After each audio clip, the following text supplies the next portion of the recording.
Hello there, welcome to the Saroy channel and welcome to my Omnibus series. I've got so many of these omnibuses that are going to come out so that you'll be able to listen to an hour's worth of stories, which I know you're going to love. You know, the thing is that telling stories is such a fine art, and it's something that was practiced hundreds of years ago when people didn't have the technology that we have today. And everyone would gather around the fire and listen to a wonderful story. And also, what is so wonderful about a story is that personally, I think it is the best way to go to sleep. Every night when I go to bed, I always listen to stories. And that's something that parents used to do with their children. It's something that they still do with their children. There's nothing better than a good story. And so I hope you're going to enjoy this series.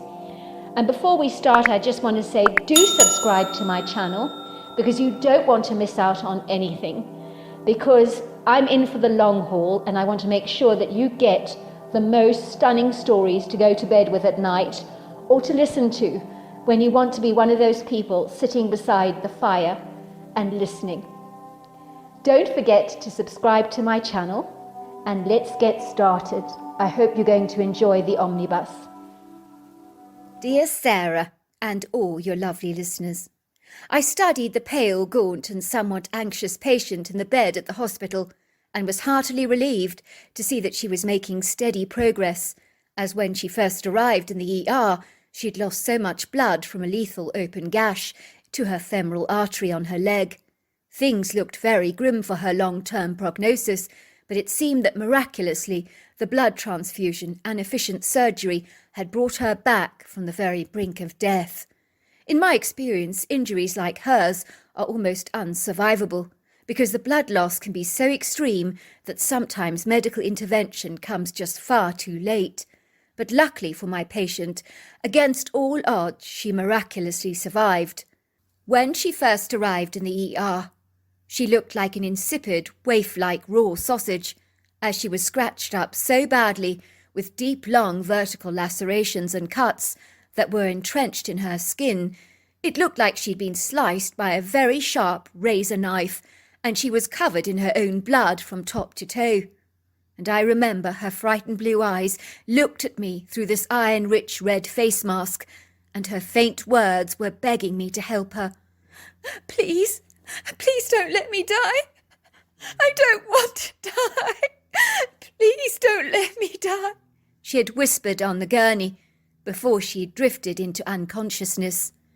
It was a bear attack, I'd been told, and I'm sorry, but I wasn't buying into that story, which I vehemently repudiated and discounted for a bear, as in my experience, bears do not attack in this way. I could see the family gathering around the young girl's hospital bed, and they looked concerned and apprehensive, whispering among themselves, and I knew in my gut that the family were being unusually secretive, and there was something that they were hiding and suppressing from the doctors.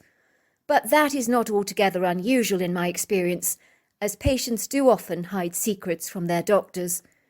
"How is Elaine doing, doctor?" Mrs. Piper asked me, looking concerned.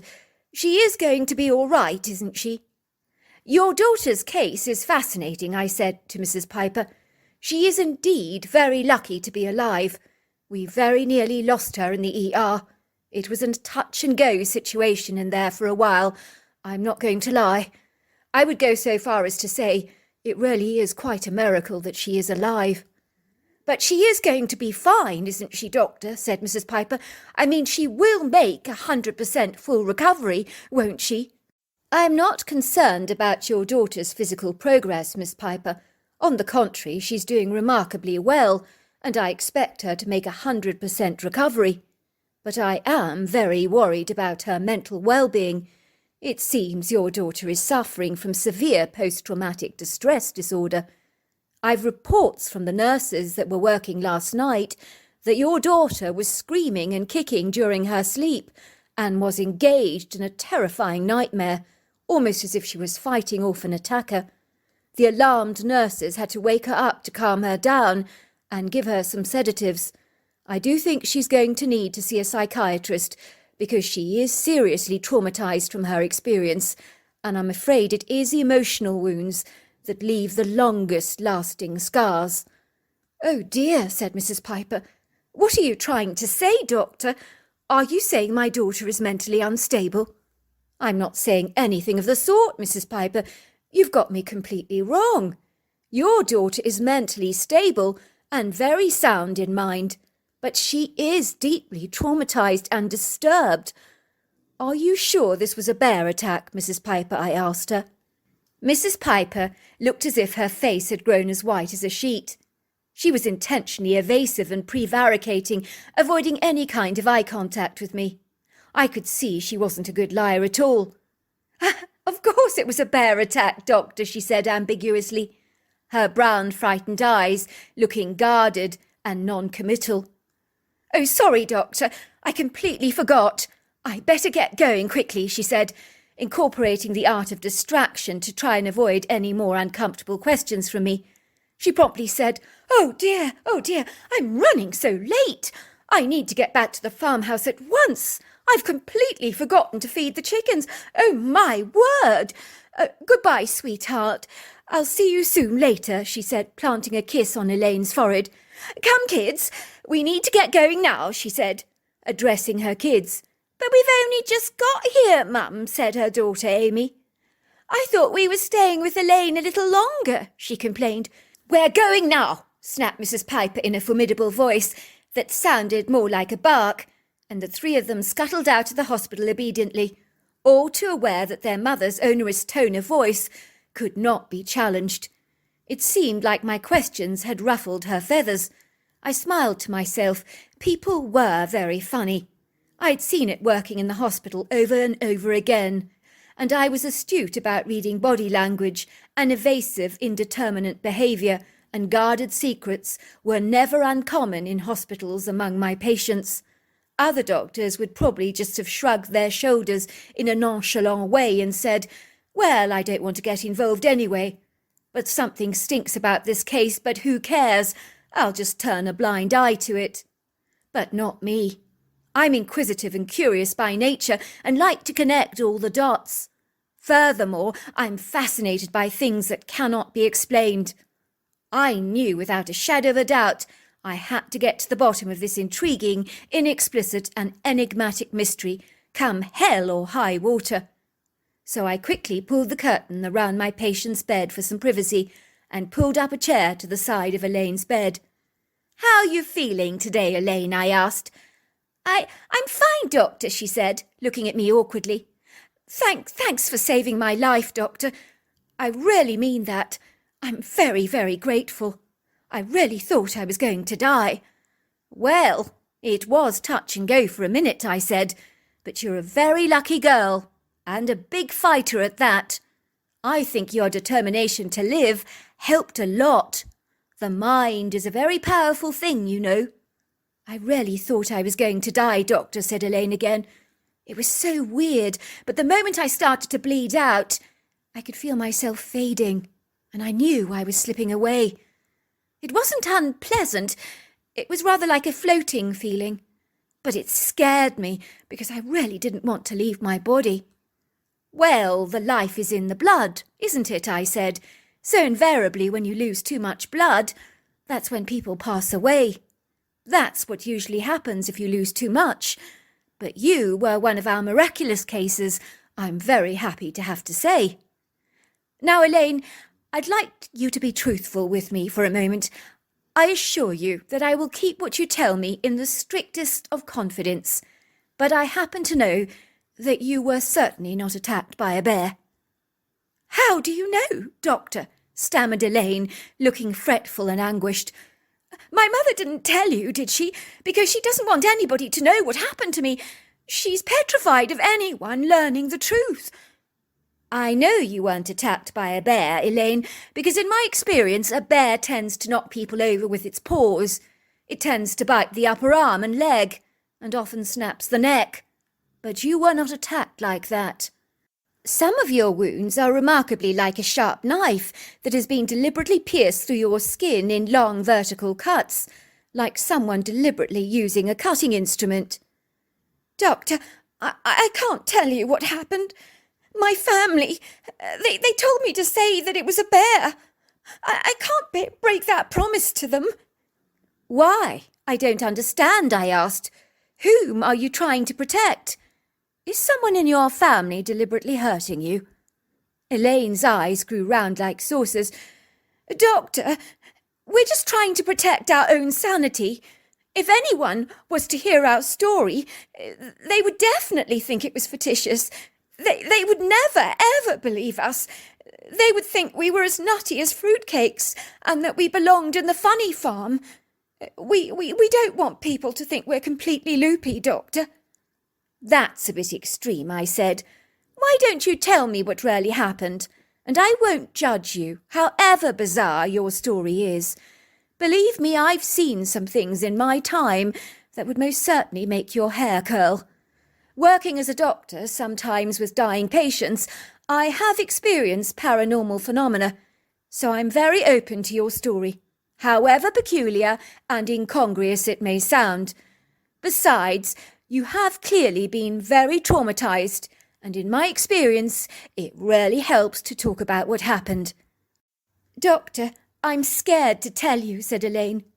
I'm frightened you won't believe me, she said, tears pouring down her face. It was big, it was horrible, it was grotesque, monstrous, and the most hideously ugly thing that I've ever seen. Well, why don't you start from the very beginning? It's my lunch break now, so I have plenty of time on my hands to listen, and I'm a great listener, I assure you. I watched Elaine as she composed herself. Well, we recently moved to the countryside in Washington. We used to live in Seattle, but Dad decided we should move to a place outside Shelton, very close to Toano State Park, which I think is about an hour-and-a-half drive from Seattle. You see, my father only has to be in his office twice a week, so it's not that too far for him to commute. It's situated close to the shoreline of the Hood Canal, and is a very warm saltwater beach. Yes, I think I am actually rather familiar with Toano State National Park. I seem to remember I went camping there once when I was a young girl, and lots of fun we had there too, I might add. I think we'd go down to the beach when the tide was in. We'd swim and picnic and sunbathe. It was glorious. Those were the days. Good, so you know the area then. Well, we bought a beautiful property on 50 acres of rolling, verdant green countryside, and about 6 months ago, after all the renovations to our home were complete, we finally moved in. My mother has an architect's degree, and had in mind to build a very unique rustic-style Italian farmhouse there in the countryside, built out of natural stone with a large black-tiled roof, archways and high ceilings, and very big spacious windows. It was stunningly beautiful, a very natural result, and looked like something that you'd expect to see in the Tuscan countryside, as it's quaint and charming. So my mother's masterful designs were very brilliant. My two sisters and I were very excited about the move, namely because of all the space and the exquisite panoramic views there, because believe me, where we live now is so beguiling. I would wake up in the morning and actually pinch myself and say, "Do you really live in such a paradise?" I couldn't believe it. You see, we've been raised in a very small apartment in Seattle, where you could barely swing a cat. Pardon the pun. The majority of the land on our property is densely wooded, with a mixture of statuesque, rather majestic hardwood and pine trees, and it has so many ATV and walking trails on the property, and is teeming with birds, waterfowl and wildlife, and we have a fabulous silvery lake on the edge of the wood green, surrounded by weeping willows and well stocked with fish. I've even seen bald eagles around there a lot, and I've collected some of their feathers. Oh my word, those birds, they're absolutely phenomenal. I've never seen anything like them.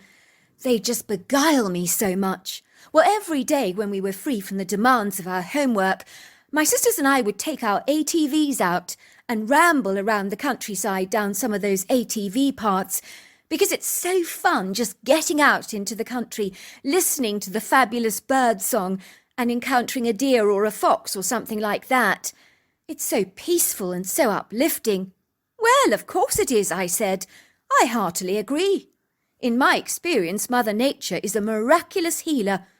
If I have a depressed patient, I'll often suggest they take some long walks in the countryside. And guess what? When they come back, they're almost completely cured. Well, I can believe that, said Elaine reflectively. I think nowadays we deprive ourselves of going out as much as we should, and people get cabin fever without even knowing it and wonder why they're feeling down. Anyway, back to my story. It was a few days ago, before my accident, my sisters and I were driving our ATVs down these mountainous trails when suddenly we smelt the foulest, most disgusting smell that we have ever discerned before. It was so vile that I had to park my ATV at the side of the trail and throw up the entire contents of my stomach into the thick bushes. I was seriously sick. Believe me, I hurled up everything. It wasn't pleasant. My sisters were grievously concerned about me and asked me if I was all right, because I was shaking so much. The smell was so discomposing, rather like a decaying corpse with sulphurous undertones. It was absolutely revolting. All of a sudden, I remember I had this ominous feeling that we were being watched by unseen eyes. I don't know how to describe it to you, but it felt very much as if something was just staring at us. I don't know why, but I looked up, and that was when I saw the 7-foot bipedal creature standing on a tree branch, and he balanced on it with such poise and grace. He was looking down at us with the meanest, most malevolent and hateful eyes that I have ever seen. But I could tell he was intelligent. I think all three of us had seen the creature, as our ATVs had just stopped, and we were all looking up at the very same large oak tree. I truly think we were confounded by what we were perceiving, as this was not something we even imagined could exist in modern-day America, and we had no idea what on earth it was. So despite our terror, I think we were transfixed by this startling anomaly. So what did this animal actually look like? I asked. Well, it was covered in jet black hair, and when I say black, I mean the blackest black that you can think of, which was the length of about a short-haired German shepherd dog all over its body. It had the face of a wolf, with pointed upturned ears, and it had a jaw full of pointed canine teeth that looked like deadly weapons or sharp daggers. But its body was shaped exactly like a man, only much, much bigger. And the claws on this thing were like vertical knives on the edges of this human-like hands, so I suppose those knives were like his nails. And whatever this thing was, it had a long black tail like a panther that was swishing backwards and forwards, very much like an agitated cat. It was similar to the hair standing on edge of a normal domestic cat, because this creature's tail grew much bushier by the second, and I've seen our cat Tabitha do that very same thing when she's not happy. This thing, whatever in God's name it was, appeared to be swinging the branch above his head backwards and forwards as it watched us. And then it unleashed a savage growl and snarled at us, exposing its jaw full of dagger-sharp-like teeth. It was the most terrifying thing that I've ever witnessed. And that growl, the growl that this thing made, was more vicious and unsettling and intimidating than that of a great lion. It almost physically disorientated me, as a feeling of total dread swept over me, and I instinctively sensed that this creature wanted blood, and my blood at that, for he was sniffing the air, and his focus was pinned directly on me, not my sisters, me, almost like he'd singled me out for his dinner. My sister Amy shouted, "Go, go, go! Get out of here quickly!" But I was almost immobilized by fear. I was shaking so much like a jelly that I could barely start up the engine. It was a very distressing feeling, and I could hear my sisters moving away on their ATVs very fast, but I was lagging far behind. Finally, I got my ATV started, and then I heard a loud thud, and I instinctively knew that this creature had jumped off the tree branch onto the ground, much like a domestic pussycat, as his agility was utterly extraordinary. In that moment, this thing pounced on my ATV and turned it upside down in one seamless move.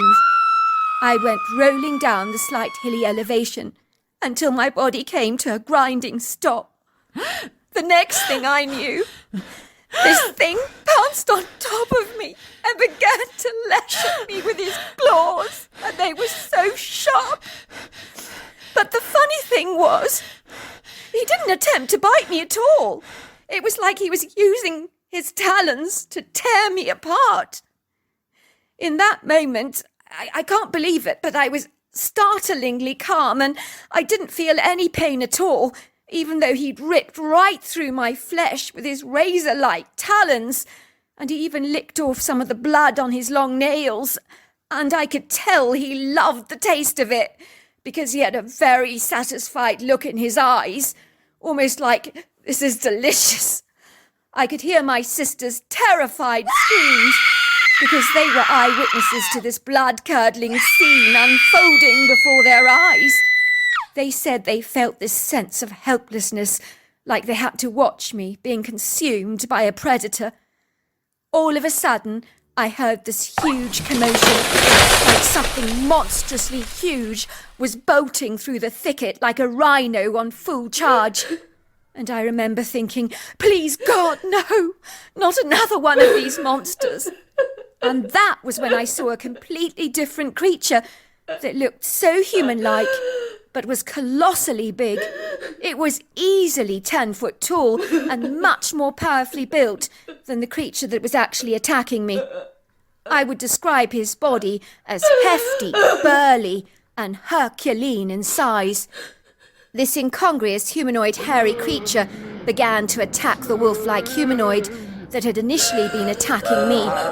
And as it lunged towards this creature, it indicated for me with its arm to go, and I saw it had the kindest brown eyes that I've ever seen. As my ATV was toppled over and was far too heavy for me to lift up, I ran towards my sister's and got onto hers, and I turned around to see that the creature that had rescued me was punching this wolf-like humanoid viciously hard and thumping his head against the ground, and was on top of this thing. But this wolf-like thing was putting up a huge fight, and we could hear growls and snarls and hisses and screams and grunts. It was terrifying. Of course, my sister rushed me into the house and called emergency services, and I was starting to bleed out very fast from the gash in my leg, which was beginning to open up. So my sister made a tourniquet. I kept hearing my mother say, "We're going to lose my baby. She's dying." Oh, that freaked me out, let me tell you. "Wow," I said, "that is some story." "Well, it's not exactly over," said Elaine. "You see, after I was in ER and I was stabilised and my parents told that I was going to live, they went back to the scene of the accident, and they found so much blood on the ground where the attack had occurred between those two creatures that my father said that one of those beings did not survive that attack based on the amount of blood he found. It goes without saying we were obviously very concerned that the kindly creature that had come to my defence and rescue had not ended up being killed by that wolf-like demonical creature. We couldn't be sure what the outcome actually was. That night my sister couldn't get any sleep. She was fretting so much because I was still in hospital. She happened to glance out of her bedroom window that overlooks the woods, as she was certain she'd heard a strange sound. My parents had left all the outside lights on in the property, so my sister saw this dark, shadowy humanoid form creeping silently towards our home, and in his overlong arms he was carrying my ATV, almost as if it was a toy car, and he put it down outside the front porch. She could see it was the creature that had come to my rescue, who she believes without a doubt is a Bigfoot, but she could see that it had been badly cut up from the fight, but it was absolutely fine, thank goodness. She said she watched it gliding into the woods, and she said this overwhelming peace came over her, knowing that the Bigfoot is out there protecting us and our family. It most certainly must have killed that wolf-like humanoid. I'm so relieved about that, let me tell you. Wow, I said, what an extraordinary story. And yes, I believe every single word of it. I've always believed in the existence of Bigfoot, but that other creature you encountered, well, I can't fathom what it is. But I do believe in strange cryptid-like creatures. It would be nonsensical to think that all those forests we have here in North America are not inhabited by things that we may never have actually seen. Now it's your turn, said Elaine.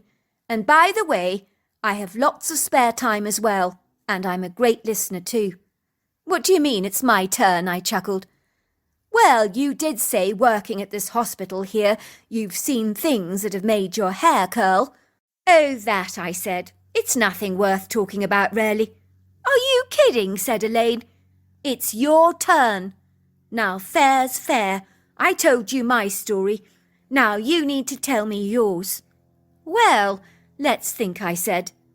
I had a patient once who came to accident and emergency after having been shot in the chest. The prognosis didn't look good at all, but it seemed he had pulled through and was recovering well, and everybody believed he was finally on the mend. Well, I was sitting at my desk, filing some reports on all my patients, and I looked up and saw my patient sitting on the swivel chair opposite me, and I looked up in surprise and said, "What are you doing here, Johnny?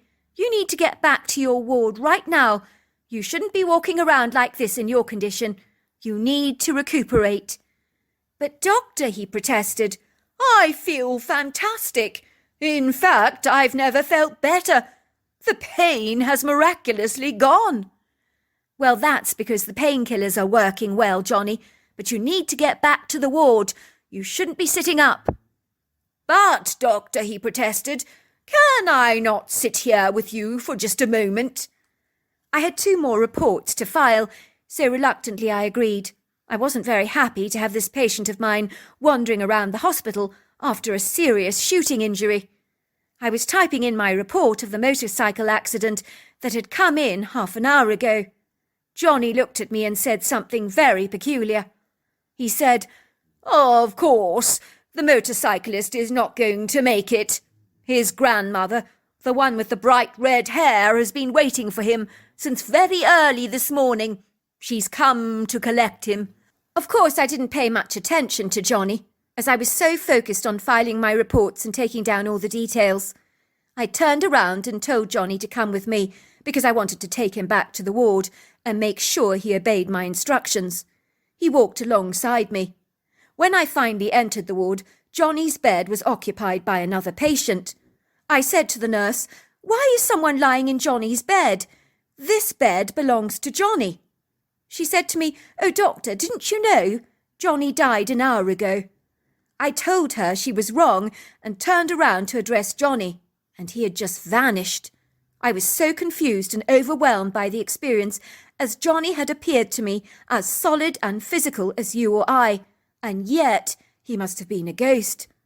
I discovered that the victim of the motorbike accident had indeed died, and I remembered Johnny's ominous words. I went to inform his parents that he'd been tragically killed, and we could do nothing to save his life.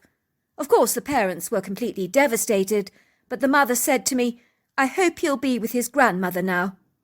I said, "Is that the one with the bright red hair?" She looked at me in astonishment and said, "How could you know that?" I just said, "I had a feeling." "Wow, that is a story," laughed Elaine. "You must have fascinating experiences being a doctor. I think I might become a doctor myself one day." Fast forward about 15 years, and Elaine was true to her words. She became a very good doctor, working in the hospital alongside me. So it's a very small world indeed. I'm glad to say that with a little counselling, she overcame her trauma and believes that Bigfoot saved her life. She thinks he still lives out there in her woods. So there you are. That's my story. Dear Sarah, and all your lovely listeners, I was about 12 years old when I went to stay at my Uncle Fitzgerald's dairy farm with my best friend Shane. It was in the summer of 2006, and both my parents decided that it wasn't half a bad idea to offload me on my uncle for the summer holidays, as both of his children and his Spanish wife Adriana were abroad, staying with her relatives in Spain. My aunt was a Spanish language teacher who taught English-speaking people how to speak Spanish, including my Uncle Fitzgerald, which was how they ultimately met. She was desirous for her 3 teenage daughters, who were my older cousins, to become much more familiarized and acquainted with their Spanish roots. I believe she was from a quaint, rather charming village in Spain called Tejada, where the houses all have white walls and red terracotta roofs, and are situated in the stunningly beautiful mountainous interior, which is very scenic. Adriana was more than a little eager to show her children Spanish oil production, from the picking of the olives to the pressing of them and to the making of the oil. She also wanted them to see the difference between the olive oil you buy at the shops and fresh olive oil. She wanted their grandmother to teach them how to cook paella, gazpacho and tortellini, and possibly learn to speak a little Spanish in the process. Oh, I really hope she'll teach them how to speak Spanish, because it's not going to come from me, she had told my mother. My mother was very persuasive about my going to stay at my uncle's for the summer. "It'll do you good, James," she had said to me, "to stay in the countryside with your uncle. And besides, I'm sure he will appreciate your company. It'll be awfully lonely for him without the family around, especially without that feisty, flamboyant Spanish wife of his. You have no experience of country life, and I think it'll be great for you to see the everyday mechanics of running a dairy farm. Your father and I grew up on farms, and I feel that your sheltered upbringing here in New York is robbing you of learning more about the natural world." "I'm not adverse to going," I said, "but I don't want to go alone, that's all. Can I take a friend with me?" I'd asked. "I don't see why not," my mother had said. "Why don't you get Shane to tag along for the ride? I'll pay for both of your plane tickets to Idaho, along with taxi rides to your uncle's farm. I know you're going to enjoy yourself so much, but not too much, please, because I don't want to have to drag you back from his farm to New York, kicking and screaming." "Oh, Mum, stop exaggerating," I laughed. "I doubt I'm going to enjoy myself that much. I mean, let's face it, how much is there to do in the countryside anyway? Not much, I imagine." "Idaho," said Shane, his eyes lighting up excitedly when I invited him to join me to stay on my uncle's farm. "Mum says it's 35 hours' drive in a car from New York to Idaho. That's a long time. And it only takes 3 hours to get there by plane," he told me. "I can't wait to go. I've never spent time on a working farm before, and Mum says there are lots and lots of farms out in Idaho. I think it's going to be so much fun." I will never forget the taxi drive to my Uncle Fitzgerald's farm. It's strange, I know, but there are some things that are etched on your memory for a lifetime. Shane had his nose pinned to the window on the right-hand side of the taxi and was smudging the window with dirty white marks, while mine was pinned to the left. We drove past emerald green idyllic countryside, timbered mountains, jagged peaks, V-shaped valleys, prairies and fields strewn with bright yellow sunflowers, or pale blue flax flowers, or the orange and red safflowers, which are thistle, high-branched, herbaceous plants. All was breathtakingly beautiful, as nothing is more beguiling and bedazzling than endless fields of flowers. There were also pastoral meadows filled with grazing cows, horses or sheep. It was indeed a far cry from New York City, for Shane and I were much more accustomed and well acquainted with the heavy traffic, beeping taxi horns, hundreds of people hurriedly rushing to work for the daily commute, and a city bustling with activity on a daily basis. Even at night, despite the fact that my family lived in a double-storey detached home along the Hudson River that was supposed to afford us some peace and quiet along the waterfront, it was invariably always busy. It didn't matter what time of the day or night it actually was. I would always hear the murmur of voices or someone's background music blaring loudly in the distance. I only had to glance out of our apartment window to see some kind of activity going on in the street below, for it would seem that New York never ever slept. There was always so much going on. I could feel my heart beating excitedly as the taxi drove past an open expanse of rolling emerald green countryside. We took a swift turning to the right and drove through a cattle gate, signposted the Fitzgerald Dairy. We drove through a very smooth, long driveway, past pastures filled with free-range black and white dairy cows, I only had faint, rather vague memories of my Uncle Fitzgerald, who I'd only seen when I was 9 years old, and that seemed like a long time ago for me. He came dashing out of the stylised front door of their attractive colonial revival farmhouse, with its stunning whitewashed walls and contrasting red roof that was lined with terracotta tiles and possessed very prominent stylised arched windows.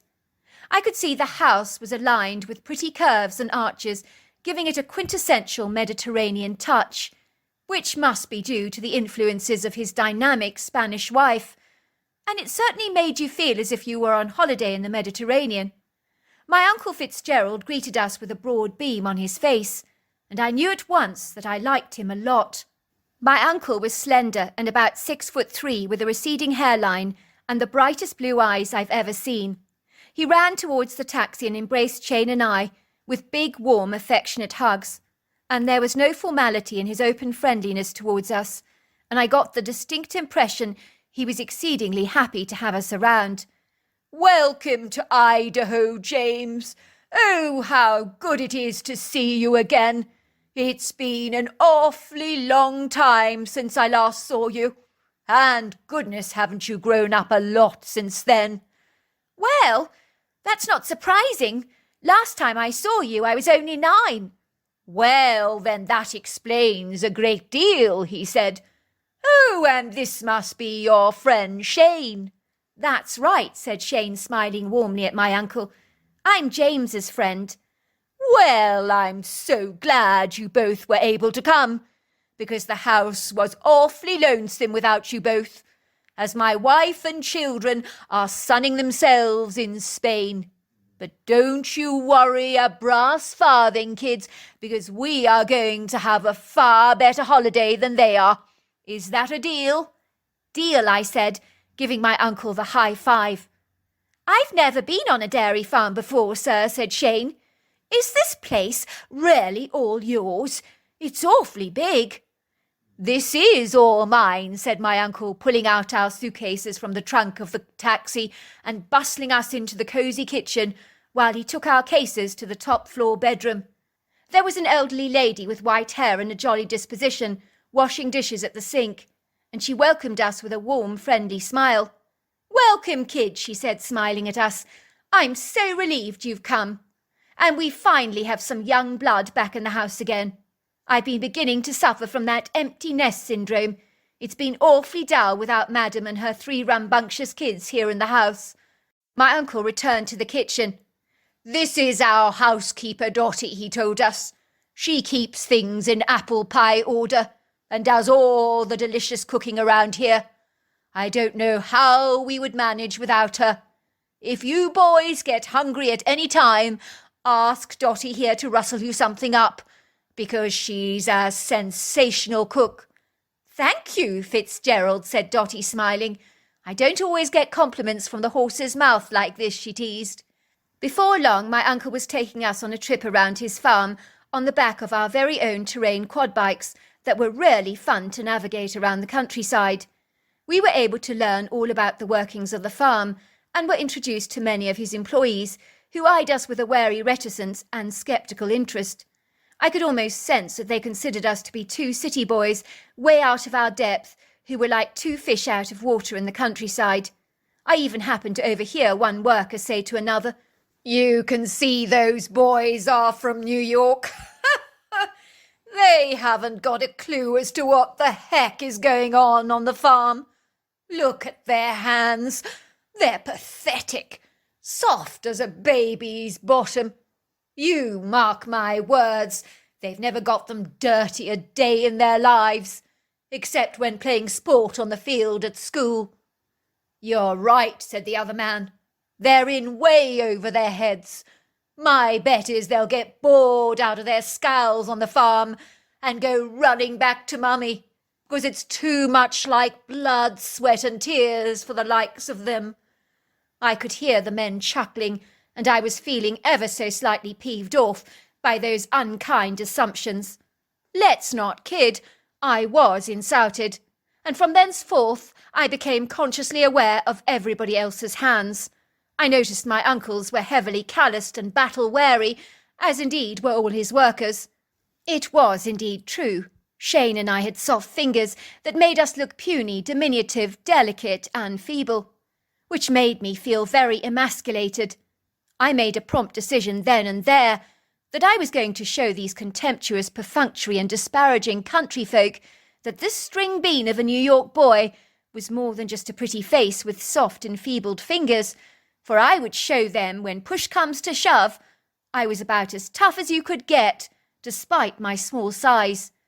"This is my large, very special bull," said my uncle proudly, directing us towards the pen, where we saw the most powerful, majestic animal that was much more densely muscular than any of the cows, for it had thick bones, very wide, broad shoulders, large feet, and an exceedingly powerful neck, let alone a large bony head with protective ridges over the eyes. I noticed it had short black hair on the body that appeared curlier and woollier on the head and neck. This bull appeared very uncongenial, antagonistic, and none too pleased to see us, and it let out a rather frightful bellow that caused my hair to stand on end. "He is a beauty," I said, "but exceedingly intimidating. What's his name, Uncle?" I asked curiously. "His name is Inky. He's a great masculine specimen, based on his size and his hefty shoulders. You can always tell a good bull by the size of their shoulders. The larger, the more impressive. But you do need to be wary of him, because he is very aggressive. Make sure you never go out into that field over there. You see the one there with the white-poled fencing? The one that's adjacent to the wood green? Well, when he goes out there grazing, he could easily charge you, and a charging bull could make light work of slowing down a young men like yourselves, turning you both into beef burgers. Look at the size of him. He's a colossal, very impressive creature." "How much do you think he weighs?" I asked curiously. "Oh, easily over 1,500 pounds, probably more." "Wow, that is big, Uncle Fitzgerald. But if he is so aggressive and dangerous like you say, why did you get him in the first place?" I asked. "Couldn't you have selected a bull with a calmer temperament? I know if I was selecting a bull and I was in your position, I would choose one that was much more friendly. Inky looks like he's cantankerous, belligerent, and disagreeable, if you don't mind me saying so. I mean, he has about as much charm as a snapping turtle, and they don't have any charm at all." "Well, it's very simple," said my uncle. "He is my herd sire. He has a high genetic merit for milk yield, which means all his daughters will produce lots and lots of milk for me. I acquired Inky as he had a great ancestral history and production records of the sire and dam that are exceedingly impressive. I didn't get him based on his vibrant personality. Let's face it, he doesn't have one. But he's a stubborn old fellow, he is. Very set in his ways. The trouble with Inky, he's so in love with Sylvia, one of our female cows, and pays all the other females in the herd little to no attention at all, which is exceedingly annoying for me. He only seems to have eyes for Sylvia, who thinks she's a cut above the other cows, because Inky lavishes all his attention on her. I end up having to artificially inseminate my own cows with Inky's sperm, because that's how difficult he is." "Well, maybe he's monogamous," I joked, "and doesn't want to be unfaithful to Sylvia." "Well, you could be right there, son," laughed my uncle. "Now I'm going to get you to taste real milk. Not the dreadful pasteurized stuff you get from the supermarket," he said, leading us back to the farmhouse into the kitchen, where Dotty was bustling around on a range cooker, and delicious aromas were permeating the air, causing my stomach to rumble with hunger. "Oh, it smells so good in here," said my uncle. "What's on the menu, Dotty?" "Well, I decided to make macaroni and cheese, along with burger patties and tomato sauce, followed by lemon pudding with homemade vanilla ice cream. I wanted the children to taste our milk products and to see how creamy our produce really is." "My thoughts exactly," said my uncle, taking a glass jug of milk from the refrigerator and pouring some chocolate powder in it and sugar to taste. He poured us large glasses of creamy cold chocolate and handed one to me and one to Shane. "Taste that," he said, and tell me what you think."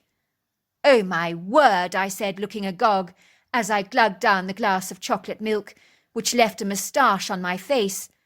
"This is the most delicious creamy milk I've ever tasted in my life. It's so different to what you get at the store." "I'm very glad you can see the difference," said my uncle, smiling with delight. He was clearly very proud of his dairy. Over the next couple of weeks, Shane and I had the most marvellous time at the dairy, and helped around doing all kinds of things, like giving the calves milk and assisting in the machine milking. My uncle gave us lessons on how to hand milk a cow, and it was quite an exhilarating experience for the both of us.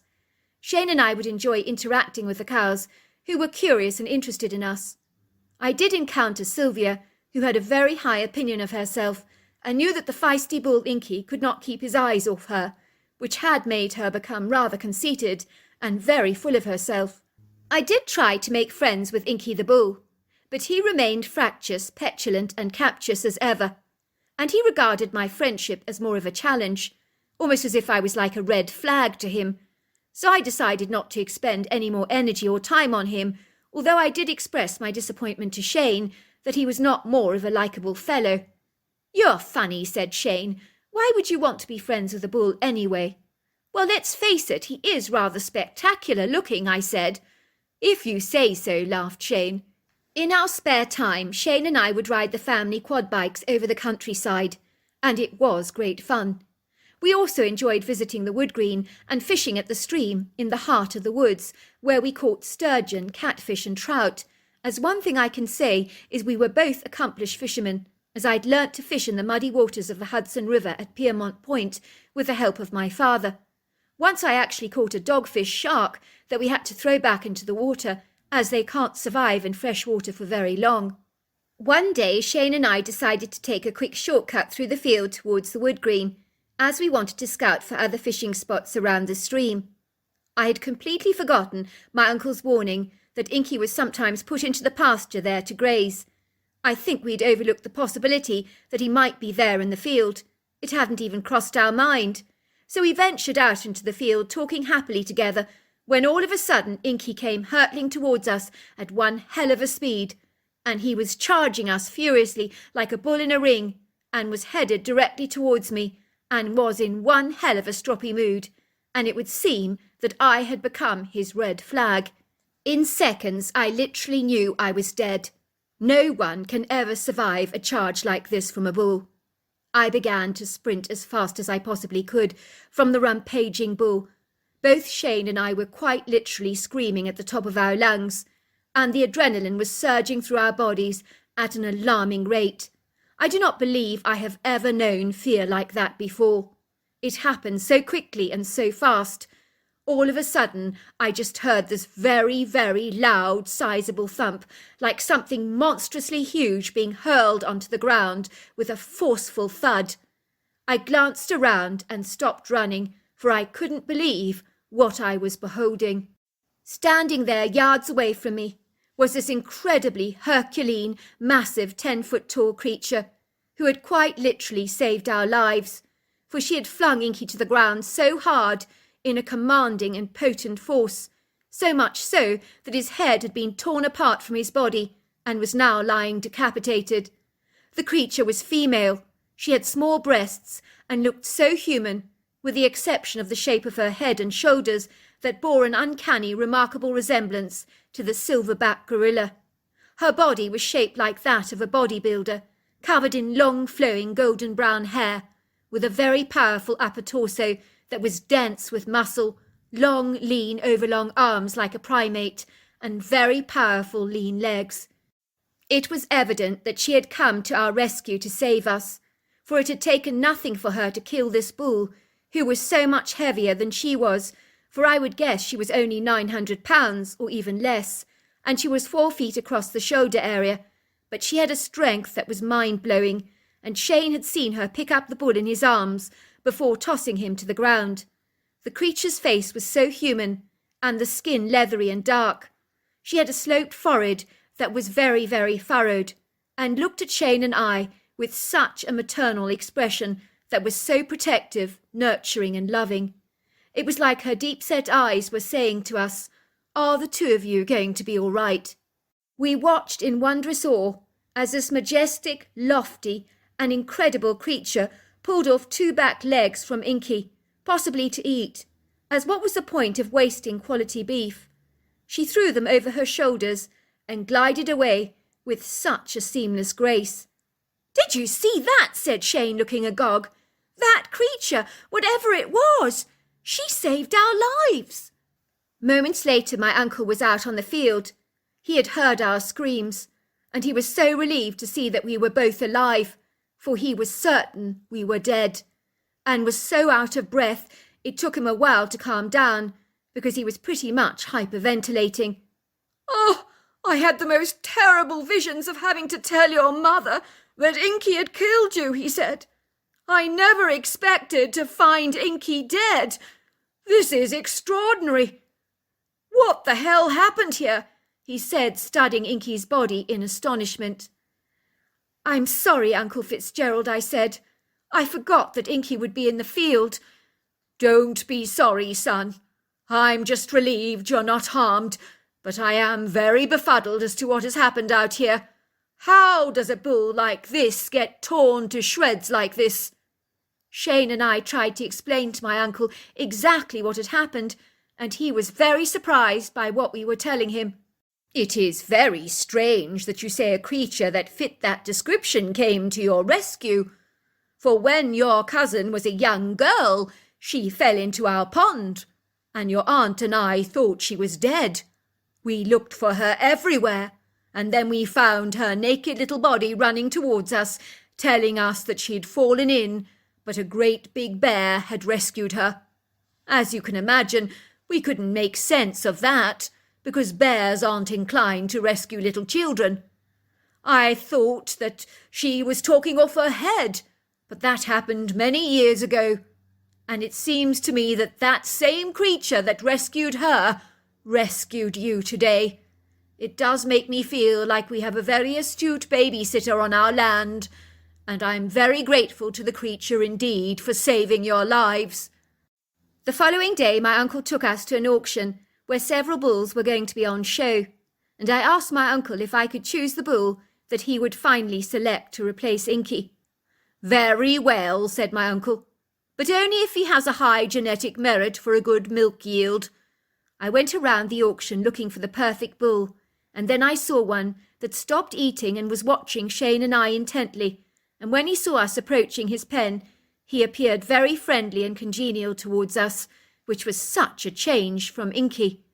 "Why is he so nice compared to the other bulls?" I asked the farmhand. "I mean, he's genuinely interested and curious in us." "Well, it's a long story. His mother died in childbirth, and the farmer didn't think he would make it.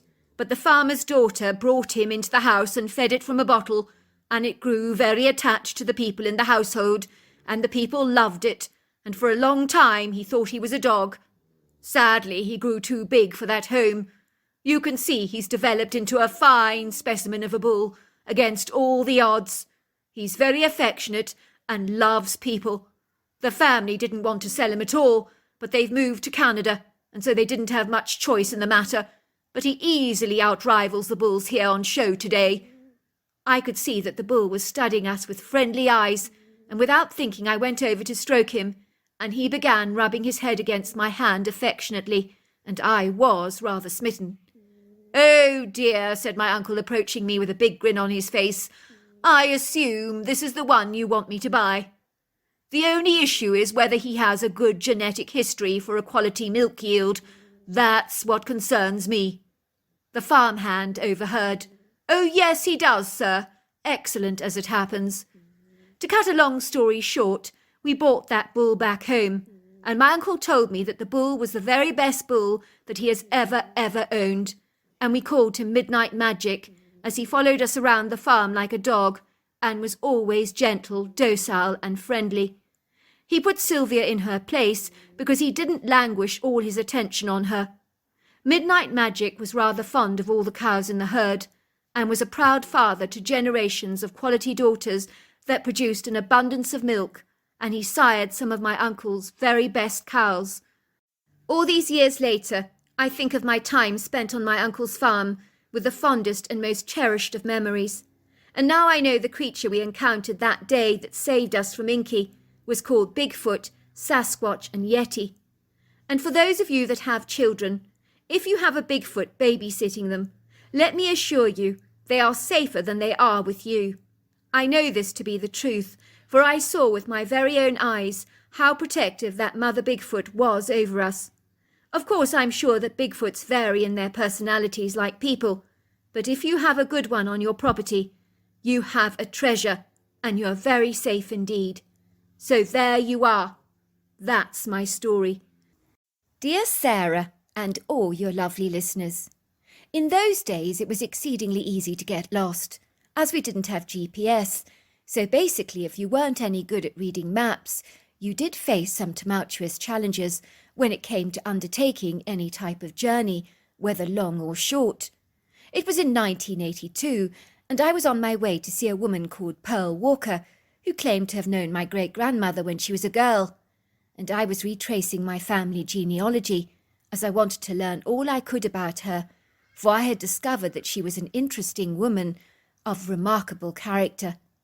I was from the town of Livingston in southwestern Montana, close to the Yellowstone River and Yellowstone National Park, and I decided to take some rural backroads to find the old cabin off the beaten track where Pearl Walker claimed that she lived with her sister Beryl.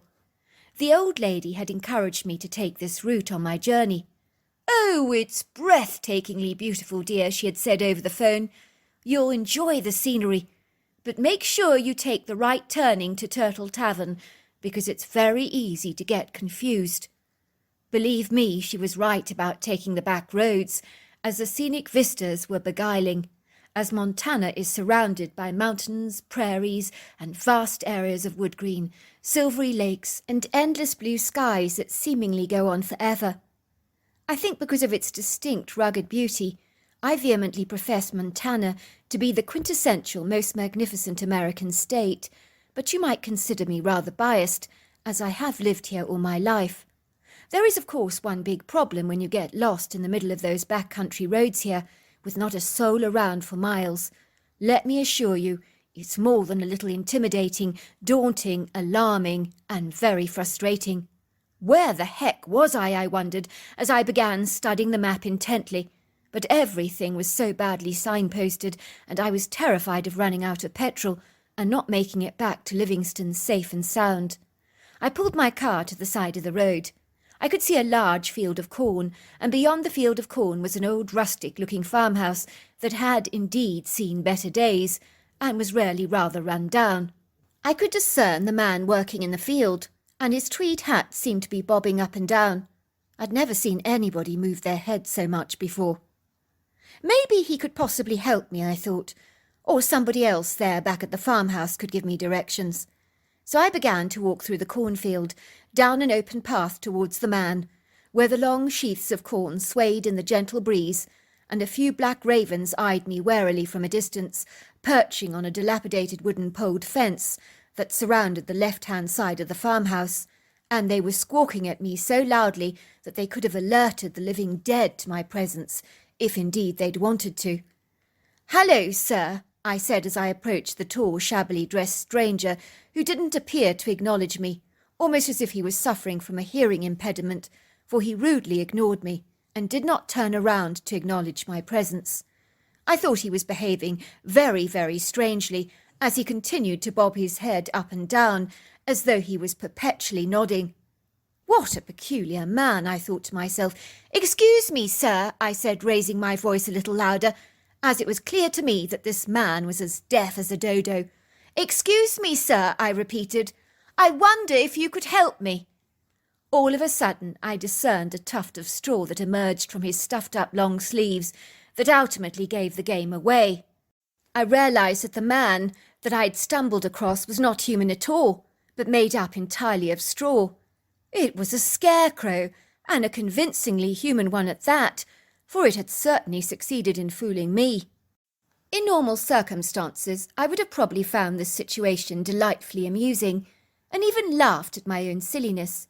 But right now, the whole bizarre scene unfolding before me rather reminded me of a rarely creepy horror movie, with the corn swaying in the breeze, the menacing-looking crows, and now this hideous scarecrow.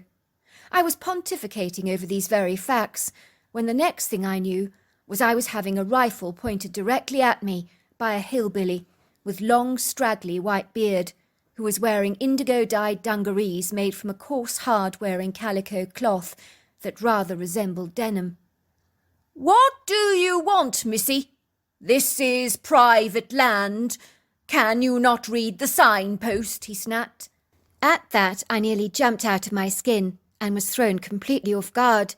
I hadn't expected to be pounced on so inadvertently and fortuitously, for the man had crept upon me with the stealth of a mountain lion. I'm very sorry," I stammered. I'm looking for the Walker sisters. You don't happen to know where they live? I'm looking for directions, sir. I'm kind of lost." "I can see that," said the man, whose face seemed to visibly relax. "You're not from around here," he chuckled. "You stick out like a sore thumb in that cornfield. I would have even seen you without the squawking ravens. Where you from, girl?" "I'm from Livingston." "Thought so," said the man, still pointing his rifle at me. "What is it about you townsfolk from Livingston? You're all under the misapprehension that you're rural townsfolk, but you're always very adept in getting lost in the wilderness around these parts. It's like having to redirect fledglings back to their own mother's nests." "It's the maps," I tried to explain. "They're always very bad and a little difficult to actually read." "Ah, it's that excuse, is it?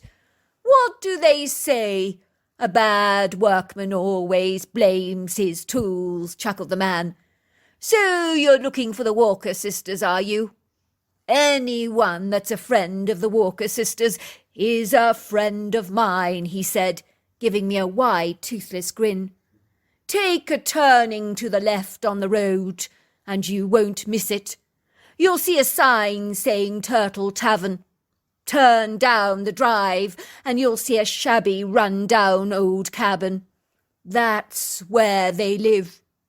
Please tell Pearl that Earl says hello.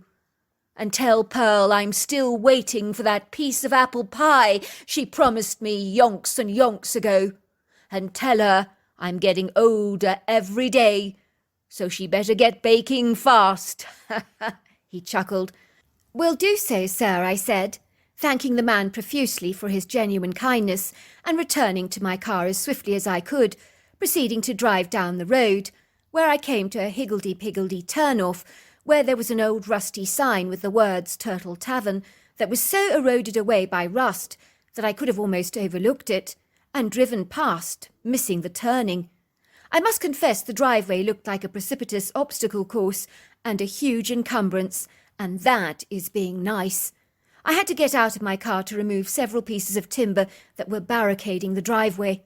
I was more than a little reluctant and hesitant to drive my red Ford Cortina down this treacherous, venturesome pathway that really wasn't suitable for a car like mine. Still, it had to be done.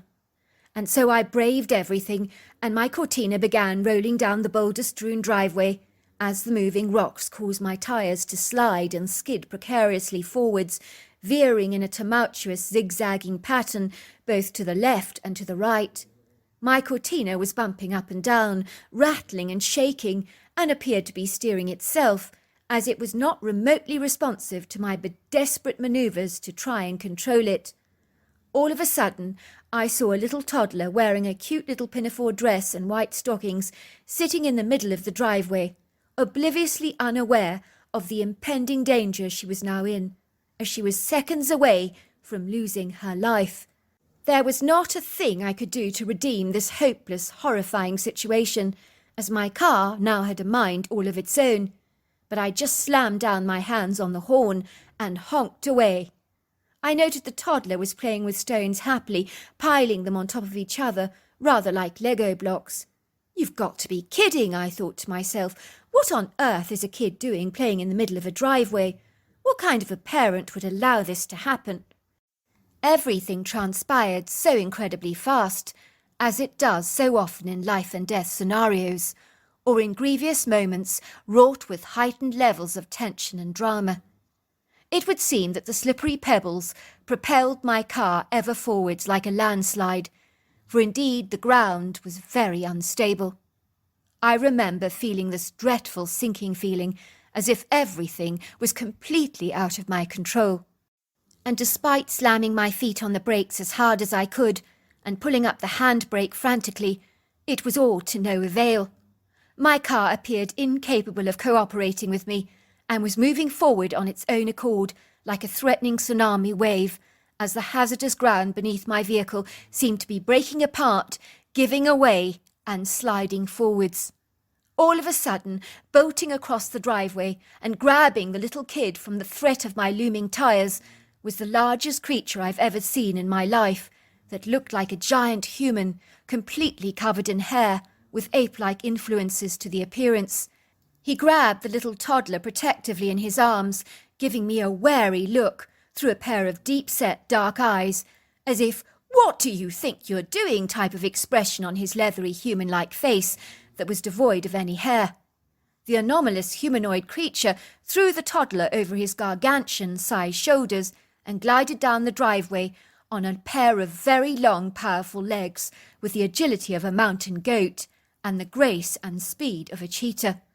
What the heck was that, I thought, as everything had transpired in mere seconds, but I knew what I'd seen, and although it seemed surreal, it most certainly had happened.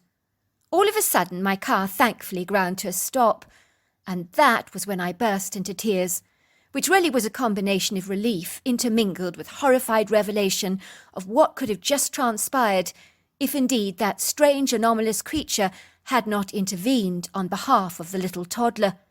I had literally come within a hair's breadth of running her over. What the heck was I doing? I immediately climbed out of my car that was now lying at the bottom of a ditch, created by the landslide effects of the unstable earth. How was I ever going to get the car out of that ditch without calling for expert help? I really believe that I'd risked life and limb tackling possibly the most treacherous driveway I have ever encountered in my entire life. I felt very annoyed and angry to think that someone had the blatant audacity to call this shoddy rocky pathway a driveway. I had in mind to give the old woman, what was her name? Oh yes, Pearl, a good piece of my mind when I finally met her. I reached for my briefcase at the back of my Cortina and began to walk hurriedly down the drive towards the very rustic, unsophisticated wooden cabin, which, although very old, appeared to be solid and well built, if not a little unpolished and crude. I could see an old lady with silvery hair and a pale translucent complexion knitting on the porch. She looked up at me and smiled at me with warm, bright blue eyes, and there was something about her that made me feel as if I'd met her before. "You must be Beth Ann," she said. "I've been expecting you. Well, we've both been expecting you, actually. You did not need to blow the horn that loudly, dear. We're not that deaf, despite our old age," she teased. I barely heard the woman's words. "My car is back there on the driveway," I piped. "I nearly ran over a toddler playing there. A big beast, a monstrous creature. It carried her away." I was stammering, and the tears were pouring down my face like heavy raindrops, and I couldn't help myself from bursting into tears, as I'd had such a monumental shock. Oh dear," said Pearl. "You are terribly upset, aren't you? Come with me," she said, guiding me gently into a bright yellow kitchen, decorated with a huge dresser, piled high with blue and white cutlery. "Now, you sit down there," she said, pulling out an upholstered velvety blue chair next to a large wooden table. "Let me make you a hot cup of sweet tea," said the woman, placing the red kettle on the hob. "My mother used to say tea is one of the best medicines for shock, but it needs to be very sweet. That's the big secret." You don't understand," I said. "I'm so worried about the toddler I saw. I nearly ran her over. This hairy thing, this monstrous big creature, I'm not sure what it was. It took her. It was very, very scary. What should I do?" "Oh, you're worried about my granddaughter Matilda." "Oh, she's fine," the old woman assured me. "I saw her a second ago." "Matilda," called the old woman. "Matilda, come here, sweetheart." At that, a little toddler carrying a gollywog in her arms came darting into the kitchen and looked at me and chuckled. She seemed to find the sight of me terribly funny. "That's her," I said. "That's the kid I nearly ran over. Oh, my goodness, she's all right. I saw this great big hairy thing running off with her. I was worried it had abducted her, but thankfully she's fine. Oh, I do feel relieved." I bent down towards the little girl. "Are you all right, Matilda?" I asked her. "That big black thing, it didn't hurt you, did it?" The little toddler began to chuckle and then point at me. "Funny lady," she said, looking at me as if I was an interesting specimen in a zoo enclosure. The old woman handed me some tea with a rather befuddled, bewildered expression upon her face. "Matilda is my granddaughter," she explained, "and I'm watching over her for my daughter. I don't know about any black hairy monsters, I'm afraid. I'm not actually sure what you're going on about. Perhaps you saw a black bear loitering around the place. We do get them around here from time to time, and they can be a dreadful nuisance. They're always digging in our dustbins." "Look," I said, trying to compose myself so that the old woman could make sense of what I was trying to say. "Let me start from the very beginning, shall I? To put you in the picture about exactly what happened to me a moment ago. I was driving down your rocky, tumultuous, very dangerous driveway up there, and this little girl was sitting there playing rocks in the middle of the driveway. Now that is seriously problematic. I nearly ran her over because although I stopped my cortina in time, the ground became like a landslide and my car was just out of control and it was veering towards her. Now, without wishing to be rude, I'd like to inform you that that driveway of yours is not roadworthy. It's dangerous and treacherous. Your granddaughter is so lucky to be rescued by that black hairy thing in time, because if she hadn't been, she wouldn't be here right now. Whatever that beast was, and believe me, it was the scariest thing I've ever seen, I assure you it wasn't a bear, because it had a human face, but whatever it was, it saved your granddaughter's life. Matilda," I said, bending down to the little girl, "do you remember the big hairy thing that picked you up when you were in the driveway? Tell your granny all about it." "Big bear," chuckled the girl. "Big teddy bear. Teddy bear carries me." "I assure you we have no creatures around here fitting your description that you've given me. So I don't know what you're talking about, dear," said the old lady. "Even Matilda thinks you're talking about a bear. Maybe your imagination was playing tricks with you. Perhaps you humanized the bear in your own mind. It's possible. The mind is capable of deceiving us, you know." "But it wasn't a bear," I insisted. "It was something else."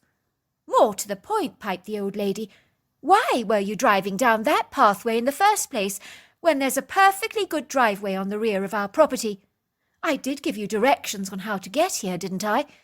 I would never advocate anyone using that driveway, unless, of course, they had a death wish."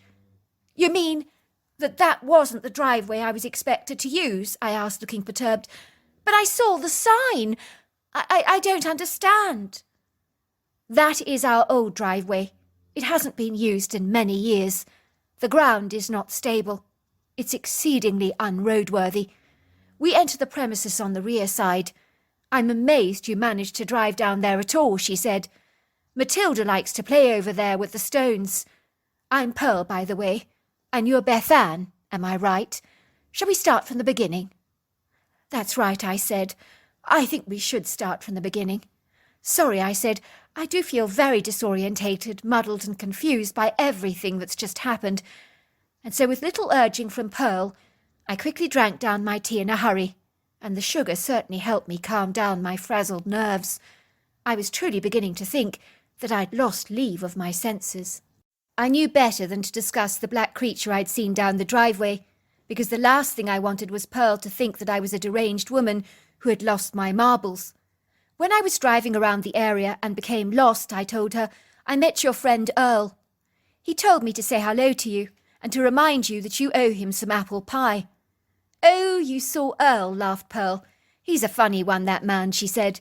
He always had a very big crush on me when I was a little girl, and when I reached my 20s, he proposed to me no less than 25 times.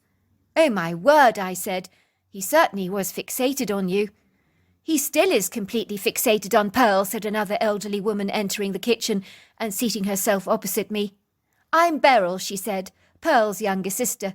You're Beth Ann, I imagine. You look exactly like your great-grandmother Gladys. The resemblance is quite remarkable, actually. I nodded at Beryl. Nice to meet you, I said. So if you don't mind me asking, why did you not marry Earl? He seems a nice enough man to me, I asked Pearl. I never wanted to get married, said Pearl, so I kept turning Earl's proposals down. But he never gave up on me. He never married either, you know, swore blind that I was the only love of his life. Why are you so against marriage, I said. Believe me, girl, you would have been against marriage if you'd been brought up in my household. My parents had the most turbulent, out-of-control marriage you could ever imagine. They were like two fighting dogs, and never stopped tearing each other apart, limb from limb. You mean they actually engaged in physical altercations together? I asked, looking appalled. No, of course not, said Pearl. Not like that. My parents used words as their weapons of choice, and believe me, it was brutal, because words, well, they can be more unkind than any kind of physical weapon, I assure you. It was brutal, repeated Beryl. That's the perfect word to use. My sister's absolutely right. Don't get me wrong, our parents loved each other, but they couldn't live together. Some people just can't. We both swore blind we'd never get married after that, because we were raised in such a volatile environment where all the hidden landmines were literally words, and those words could tear you to shreds because they hurt so much. Well then, what about Matilda, your granddaughter? Who's the father of your daughter? If you didn't get married, I asked, looking at Pearl with confusion on my face. Well, Matilda is Earl's granddaughter, said Pearl, giving me a big wink. Just because I didn't marry him didn't mean we didn't see each other from time to time, she said, giggling like a naughty schoolgirl. Of course, in those days it was frowned on not to be married, but Earl and I pretended to have tied the knot, and everybody believed us, which stopped all the tongues wagging at the time. But no, we never married. I won't ask any more prying questions about your colourful life, I joked. It really strikes me that my home life is awfully conservative, drab and boring compared to yours. I'm here to find out about my great-grandmother. How did you both know her? I have a picture of her, said Pearl, pulling out a picture of a young woman with long brown hair tied back in a blue ribbon and a bright beaming face, surrounded by all these young kids. I was astonished, as the old-fashioned lady in the picture looked almost identical to me. I felt as if I knew her. It was a peculiar feeling, as I even felt oddly acquainted with the children in the photograph as well. How was that possible? It was a strange feeling of déjà vu, and if I'd believed in reincarnation, I would have been totally convinced that I was the reincarnation of my great-grandmother. It was the oddest feeling in the world, as the familiarity I felt towards the woman in the picture was uncanny and even quite spooky. That's your great-grandmother Gladys, said Pearl. Doesn't she look the splitting image of you? She was a lovely lady. And you see the little girl with the blonde hair sitting on her lap? Well, that's me. I really connected with your great-grandmother. She was such a free spirit, and so much less rigid than most of the people of the day. That's why I liked her so much. How did you actually know her? I asked. Well, she was a teacher at our local school. Everybody loved Gladys. A real Mary Poppins kind of character. What happened to her? I asked. You said that she disappeared for a few weeks and then reappeared again. I am rather interested in that story. Bizarre, that's what it was, said Pearl. Gladys was a brilliant, awe-inspiring teacher. She loved using natural samples for her lessons. One day she went in the woods to pick up pine cones and other specimens for a lesson on forest management that she intended to teach the class. She never returned and was not seen for several weeks. It would seem she vanished into thin air, just like that. I remember there was a huge search party looking for her, and all they ever found was her shoe lying snagged up in a bunch of thorny briars, but your grandmother had completely disappeared. There was no sight nor sound of her anywhere. Everybody feared the worst, and believed she had been mauled or killed by a bear or mountain lion. Weeks went past, and then Gladys turned up out of the blue, with no memory at all of where she'd been. And she looked no different to when we'd last seen her, apart from the fact that she was rather scratched up, and her dress rather dirty, but no worse for wear. I mean, her hair hadn't grown over that period of time, nor had she lost weight from being deprived of food or anything. There was no explanation as to where she'd been. It was as if she'd vanished for 1 second and returned the next. Only the second was several weeks later. That is so weird, I said. I can't believe she didn't recover her memory. How could she been gone for so long and had no memory of where she'd actually been? That is a funny thing. And she returned to class for her lesson on forest management with all the pine cones and saplings that she intended to use in her class, as if nothing had happened at all. When everybody asked her where she'd been, she looked at them as if they were completely bark-raving mad. As far as she was concerned, her last memory was collecting the pine cones, and she'd only been gone for a few minutes. And you're certain that she was missing for several weeks? I asked. Oh, she was gone for an awfully long time. I won't forget those search parties and dogs. It was crazy. Even the dogs couldn't find her scent. Did people at the time have any theories as to what might have actually happened to her during all that missing time? I asked. No, said Pearl, but people in those days were very superstitious. Some thought she'd been taken by the Fae. Others believed she'd slipped into another dimension. Do you believe in the Fae? I asked. Oh, I believe in them, said Pearl. But I haven't had an encounter myself, but I have had friends who've seen elves and little people and goblins, and many people claim to have had bizarre experiences in these parts, so I'm not dismissive of those claims, because over the course of my life I have seen rather anomalous things that have happened that can't be explained, so I am pretty much open to almost anything. You see, I said, I find stuff like that very hard to believe, but my grandmother going missing like that, well, it's nonsensical. And having no memory of it as well is even more disturbing for me. I have to say, after that strange, erroneous happening today out here on your driveway with that fantastical-looking beast, I'm inclined to believe almost anything. I feel as if my view of reality has automatically just shifted. So you're convinced you saw a monster rescuing my granddaughter, laughed Pearl, and not a bear? Yes, I am, I said. Laugh at me all you like, but I know what I saw. No one's laughing at anyone, said Pearl. I told you, we all have open minds around here. I proceeded to take down all the details about my great-grandmother, and then expressed my need to leave. I was a little disquieted and secretly fretting inside about retrieving my car from that pit in the driveway, as the ground was so dodgy, unsteady and capricious, and I was considering calling for some outside road help. Do you drive a red Cortina? Asked Beryl suddenly.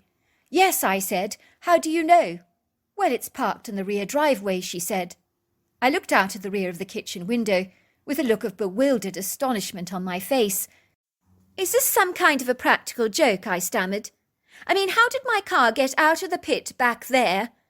And furthermore, who delivered it from the front to the back? I don't understand. Do you have any idea how much superhuman strength that would actually take to accomplish? Did one of you secretly call road services behind my back? Go on, spill the beans. Who did it? You mean you didn't park it over there? Asked Beryl, looking befuddled. No, Beth Ann came down the old driveway. You know, the old one that we used to use in the olden days, the one that's so perilous and treacherous. You mean you came into our property down that rugged driveway? How on earth did you manage to do that? Especially in a Cortina of all things, asked Beryl, looking amazed. I'm surprised you didn't have an accident. That ground is definitely not secure, and is very unsafe. It's rather like playing Russian roulette. Well, I very nearly did have an accident there, I said. But more to the point, who moved my car from your old pernicious driveway to the smooth driveway here in the front? That's what I want to know. I mean, if you didn't call for help on my behalf, who moved the car? We all just stared at each other with confounded, stunned expressions on our faces, as no one could fathom how my car had been mysteriously moved from a rocky, tricky trench-like pit to the smooth driveway. It was a physical impossibility, but I wasn't about to complain. I would be able to return to Livingston with my car still intact, and that had to be a good thing.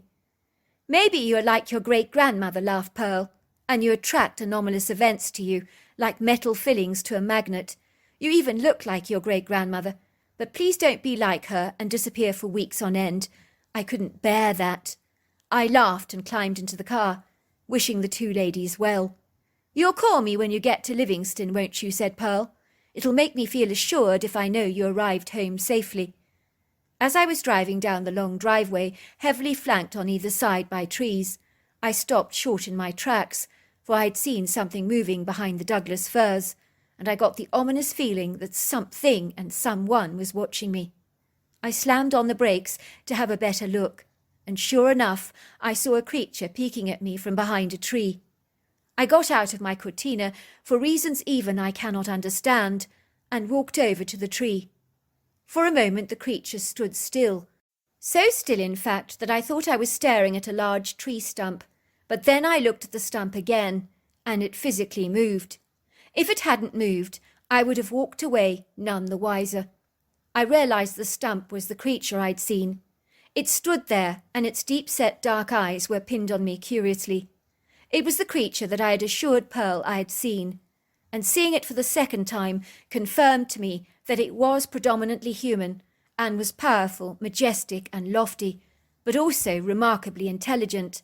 And upon seeing the gentle eyes in the creature's face, I was no longer afraid. Nor did I consider it a monster any more, for the emotional intelligence of this animal was very apparent, despite its intimidating colossal size. The creature pointed towards my cortina, and I realised he was telling me he had actually moved my car for me, and that made sense to me, based on his powerful build, physique, and strength. I thanked him in words, and I truly believe he understood what I was saying. The creature seemed rather friendly.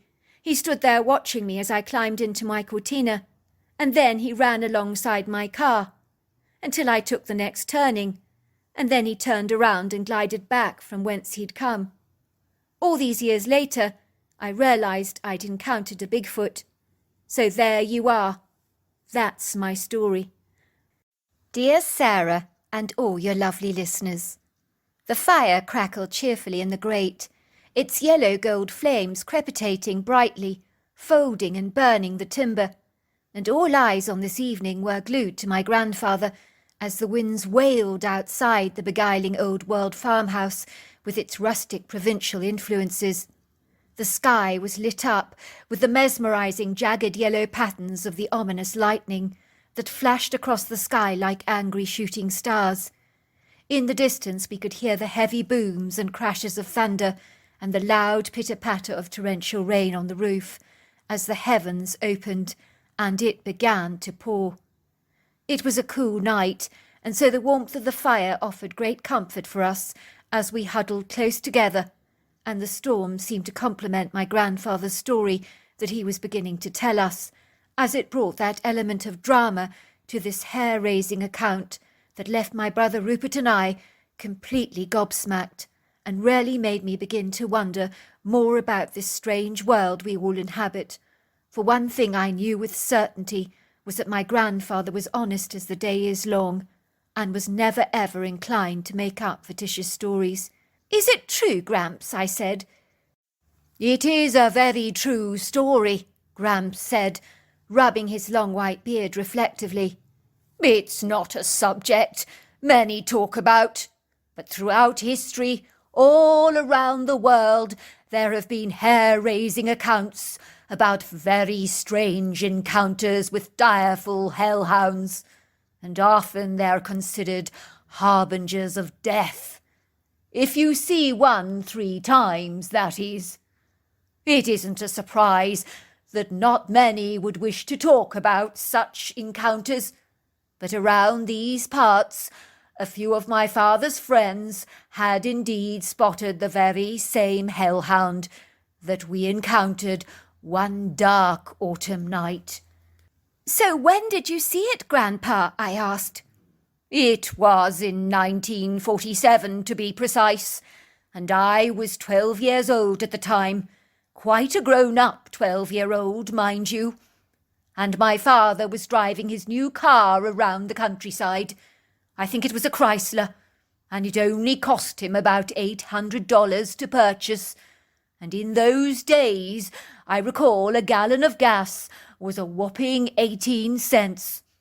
Well, after a hard day's work in the fields, my father would take us kids for a ride around the countryside on some of those back roads that in those days were invariably always made up of dirt. My mother would stay behind preparing dinner for all of us. It became a regular event for my father to take a ride in the car he loved so much at night before dinner, and we always loved the experience. One night I woke up to hear my father making a commotion in the kitchen. He was rattling cutlery around and so forth, as he didn't know his way around his wife's kitchen, which wasn't surprising, really. I was amazed he hadn't succeeded in waking up the whole household. I was to learn he was having a restless night and could not get to sleep. When he saw me standing there in my pyjamas, I think he was pleased for my company. He asked me if I fancied joining him for a hot chocolate, and I said, why not? I liked the fact that the two of us were together, drinking hot chocolate, as I loved spending time with my father. Son, he said, do you fancy a ride in my car? He said suddenly. So late, I said. Oh, yes. My face lit up in excitement, because I'd never been for a ride in the car so late at night before. And it was an adventure, especially as we were driving in our car, wearing our pyjamas, which made it all the more fun for us. So there we were, riding down the country lanes, and it was a very pleasant night, with a bright ivory moon and a twinkling of silvery stars. We had seen a couple of foxes cross our paths, and a few raccoons, and even the odd deer rushing into the trees to the opposite side of the road.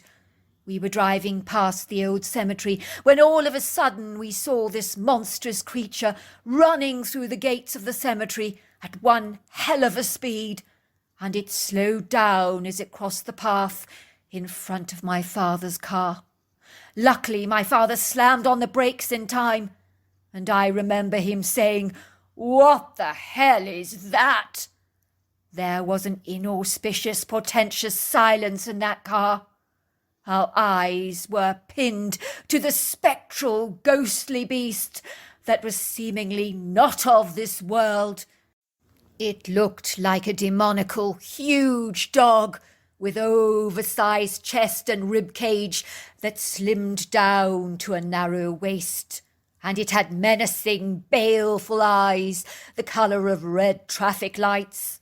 It had matted fur that was blacker than the blackest black, and darker than the darkest night. It turned its triangular head that was equal on both sides with blunt angles and a very short, broad muzzle towards us, and looked directly at us with soulless, malevolent eyes that turned my blood an icy cold and caused my hair to stand on end at the back of my neck. It curled back its lips and exposed the most terrifying set of sharp-pointed canine teeth that you have ever seen, snarling at us and letting out the most discomposing growl that you have ever heard. And then it leapt onto the bonnet of our car and was scratching at the windscreen while growling at us and leering at us with eyes that seemed like flames of fire on closer inspection. We sensed it wanted to get into the car and kill us both, tearing us apart, limb from limb.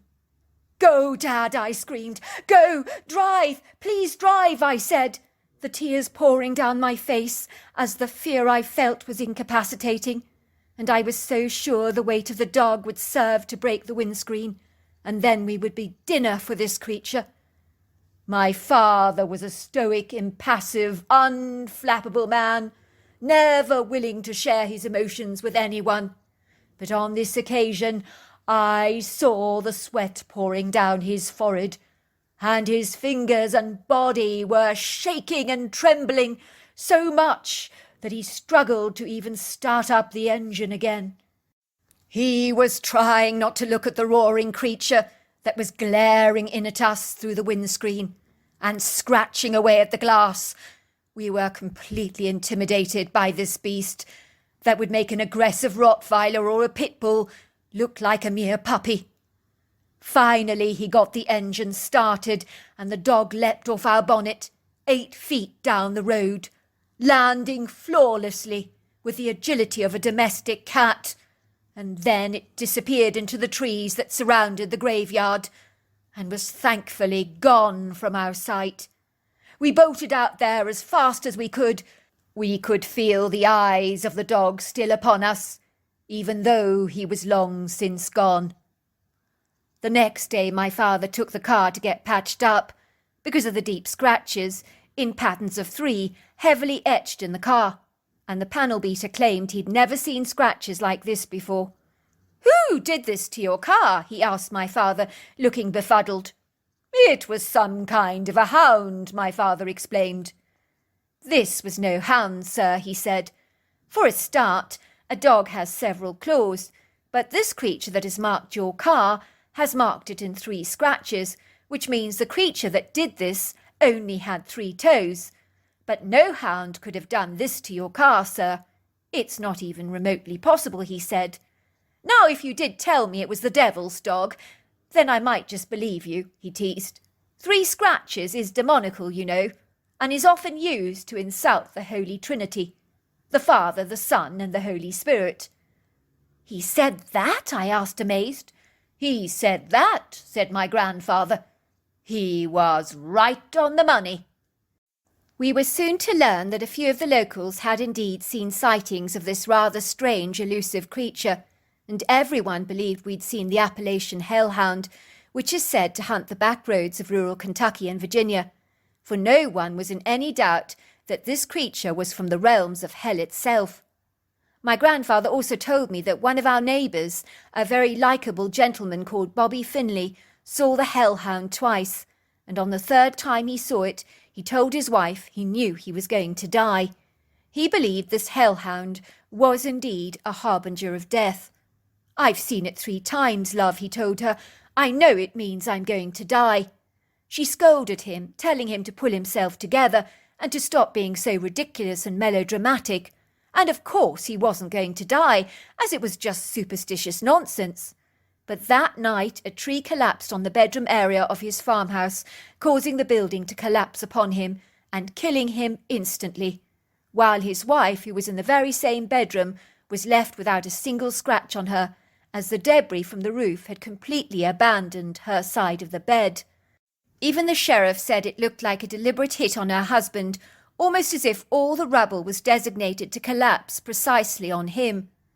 The oddest thing about the story was the tree that killed him was so solid, powerful and strong, but it just collapsed that night for no reason at all, and no one could comprehend how it had transpired, for there were no gale force winds that night, and even a tree surgeon who visited the property was befuddled that the tree had fallen over like that, because it was not diseased in any way.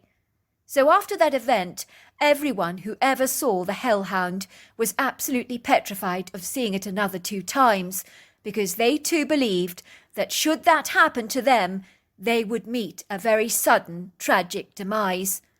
The majority of people back then were exceedingly superstitious, and would never walk under ladders or cross knives. "Well, that really is some story," I said, looking at my grandfather aghast. "You do promise it's all true?" "Every single word of it," said my grandfather. "I can verify the authenticity of my story, as I saw the hellhound myself, and this dog was supernatural. I'm in no doubt about that. But there was another time my grandfather's father claimed to have seen a completely different anomalous beast that also scared the living daylights out of him. But after this second experience, he swore blind that he would never go out at night again, and he remained true to his words, as his experience rattled him so much. What happened the second time? I asked curiously. Well, unfortunately, my father suffered a great deal with insomnia during his adult life, much like I do from time to time. I think it's a genetic propensity on my father's side of the family, as I've dealt with bouts of sleeplessness on occasion, and it's ever so infuriating. Indeed, sometimes my father struggled to get to sleep at all, and his best friend Harris happened to have exactly the same problem. That was when they decided to go late-night fishing together, and for a while the idea worked swimmingly. It would seem that fishing at night heralded great rewards, and both men would return home with sizable catches of fish, and were energized and exhilarated from the experience. One dusky, cool night in the summer of 1950, they walked to the lake to enjoy a stint of fishing together, under a kaleidoscope of pretty silvery stars, with the help of their portable lanterns. They both got this airy, chilling feeling that they were being watched by menacious eyes, and they perceived that something appeared not to be happy about their presence at the lake.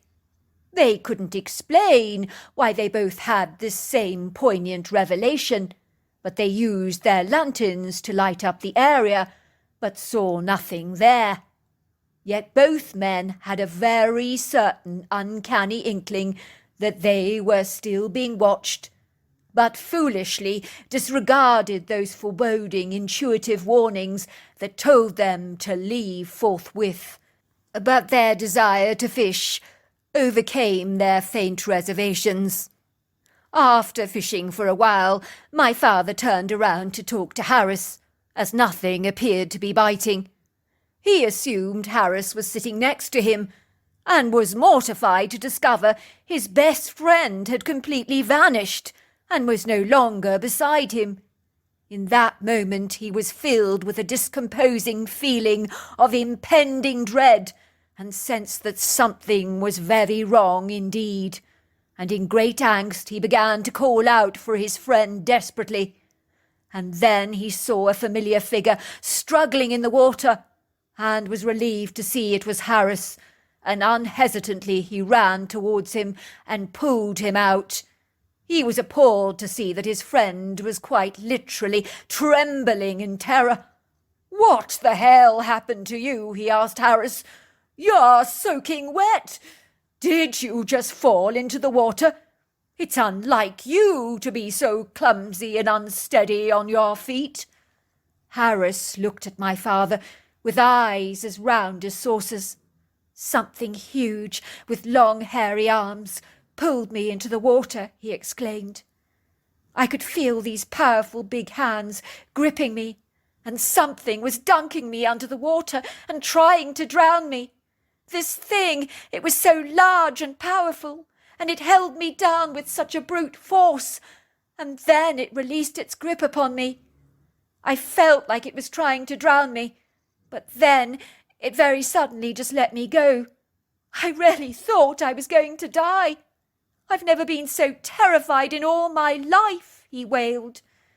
"You are joking," I said. "I wonder what the hell it was. Let's get out of here before it tries that little trick again. Something tells me we should have listened to our gut earlier on, when we sensed we weren't wanted around here. Something is making us feel very unwelcome." My father could see Harris was very distressed, so they gathered all their tackle together, and were about to leave when suddenly this avalanche of stones were being thrown at them. But now they were so terrified that they hightailed it back to the farmhouse as fast as they could, and could see that something was following close behind them. They could hear heavy feet crushing twigs and leaves, and something was breathing very heavily like a dragon. They didn't dare look back and bolted to the house as quickly as they could. My father said he's never run that fast in all his life, as his heart was pounding violently in his chest at 1,000 miles an hour. He told me when later he attempted to run that fast the following week, he simply couldn't, as that was how powerful the adrenaline surge was. As soon as they got to the farmhouse, they locked all the doors behind them. They could see this hauntingly monstrous creature going around the house looking into every window and pressing his large human-like face on the panes and looking right into the house. My father said this creature looked mad and appeared to be stamping his feet in frustration. I think he was about 9 foot tall and completely covered in long flowing dark hair and built exactly like a giant and looked to be half man and half beast. I gather my mother looked out of the window and saw the strange creature gliding through the grass back into the woods, and she was completely terrified and let out the most god-awful scream that my father told me still haunts his darkest nightmares. "Wow, that is some story, Grandpa," I said. "Did the creature ever come back again?" "No, it did not," said my grandfather, "but it did put an end to our nighttime trips to the lake, as Harris and I were too afraid to go walking around the place at night. Whatever that thing was, it didn't want us around in its area, and I think it wanted us to get the message, and believe me, we did." After my grandfather's blood-curdling eldritch stories, my brother and I talked a great deal about the eccentric, anomalous creatures that my grandfather's father claimed to have encountered, as we were exceedingly fascinated by the subject and blindly oblivious to the very fact that we would also have an encounter of our own that would be so baffling and outer-worldly it would leave us wondering what really happened on that fateful day that neither of us shall ever be predisposed to forgetting. For indeed some experiences in life are so entrenched in your mind they can never be erased. At that time we were staying with our grandparents for a couple of weeks, and being from a quaint small town, we wanted to make the most of our time in the countryside. It was not often we got to spend quality time with our grandparents, who were kind, generous people that were so enlightened with knowledge and wisdom. One day we asked my grandfather if we could go riding 2 of his American quarter horses in the countryside and take along a picnic with us. My grandparents were vigilantly protective and didn't like us to be out of their sight, but my grandmother persuaded my grandfather that we were indeed old enough to have some jollification and respite of our own. "Go on, Frankie," she chided. "Don't be such a stick in the mud. Let the kids have some fun. They're not asking to go fishing at night. It's a daytime picnic, for goodness sake. What harm can it possibly do?" "Even so, there are things out there, Maggie. Things out there that you can't begin to imagine," said my grandfather, shuddering. "Oh, please stop overreacting. I'd like to remind you that only once in your life you saw that hellhound, and you were with your father at the time, and only a young boy. Then it was your father that also saw a strange creature that was half man and half beast, and that never happened to you. What did those 2 events have in common, Frankie? They happened at night. You've never had a harrowing experience during the daytime, so please don't deprive your grandchildren of going out on a picnic on their own. They don't need us breathing down their backs like the proverbial dragons all the time. Kids need space and freedom." "Very well, Maggie," said my grandfather, "but I'm telling you right now that I'm not happy about them being out there on their own." I hugged my Gramps. "Does that mean you're going to let us go, Gramps?" I asked.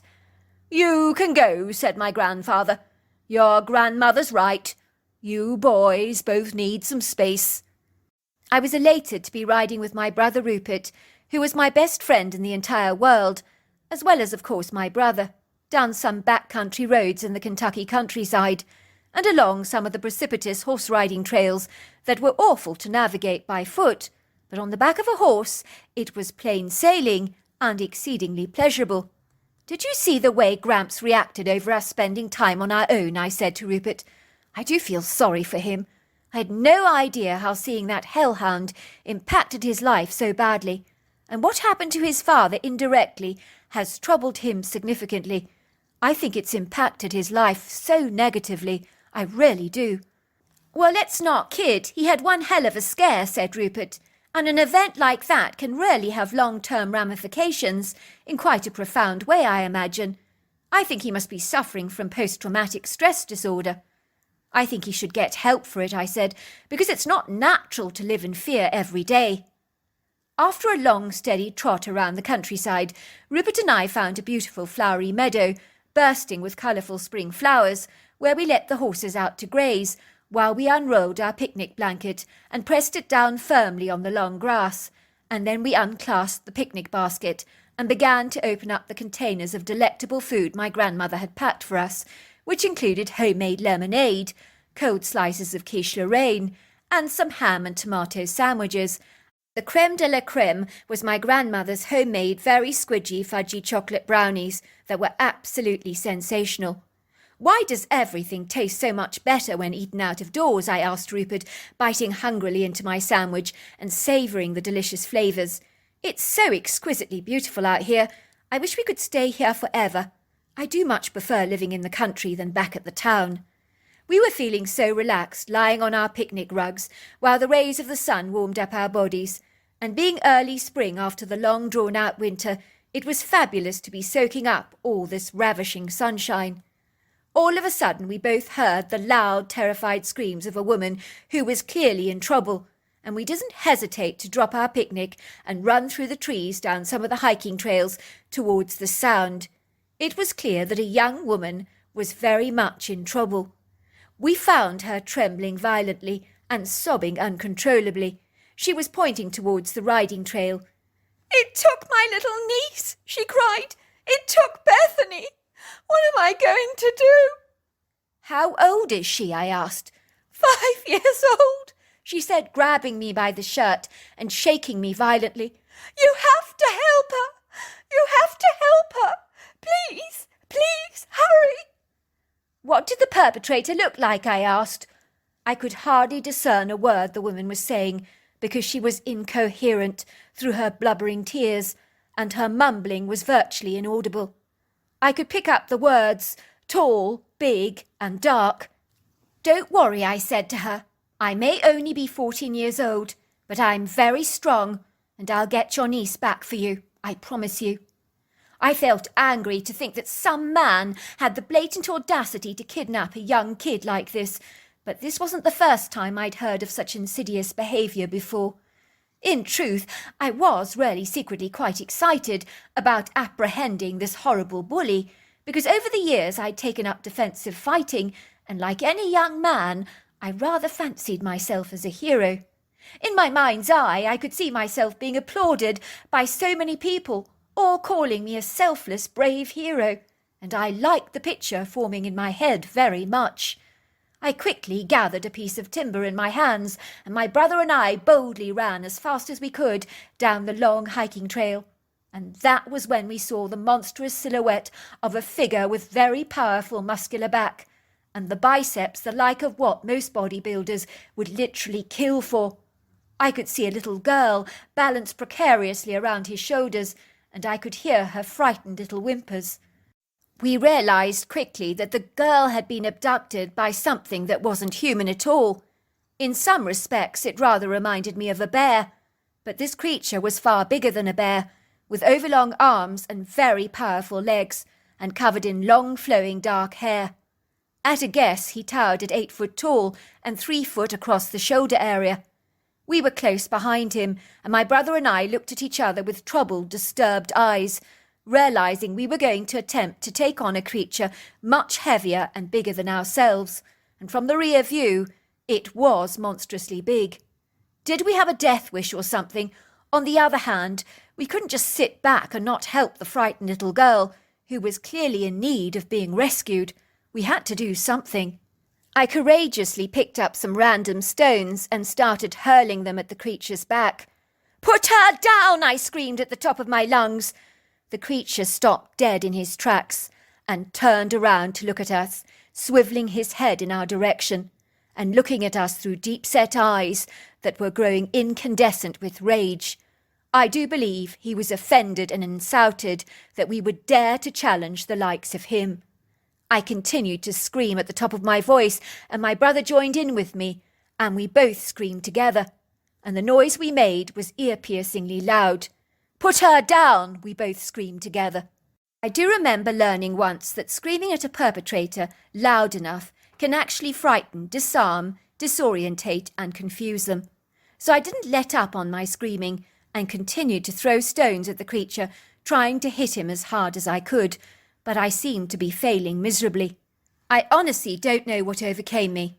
I was overwhelmed with an extraordinary inner strength and courage that is completely alien to me. I could see that my brother Rupert was exhibiting a drowsiness and heroism that is incongruous to his personality, because on many occasions he has proved himself to be a real wimp. The only way I can actually explain it to you is it truly felt as if I was having some kind of supernatural help. A very still, quiet voice kept telling me to keep shouting, not to show any fear, and to keep throwing stones at the creature, and I listened to the voice as obediently and concisely as I would my judo teacher. The critter lunged forward and let go of the girl he was holding down with his powerful hand. She surreptitiously slipped down his back, as though climbing down a tree trunk, until she reached the ground, and began to run away as fast as she possibly could. I've never ever seen a little kid run that fast in my entire life, and I doubt I ever will see it again, as such was the level of her terror that enhanced the efficiency of her adrenaline that was coursing through her veins. I continued to throw stones at the creature, and it began to lunge towards us, and reached for my brother, and grabbed him by the ankle, pulling him along the ground with his powerful, forceful hands. I assure you, if this creature had pulled any harder, my brother would have lost his leg without a doubt. At this point I was terrified, but I refused to show this creature how fearful I was, as that would enable him to discern my weakness and vulnerability. I continued throwing stones at him and screaming at him at the top of my lungs, "Put my brother down, or I'll kill you!" The creature did not like my screaming, and actually let go of my brother to cover his ears, as the frequency of my scream bothered him immensely.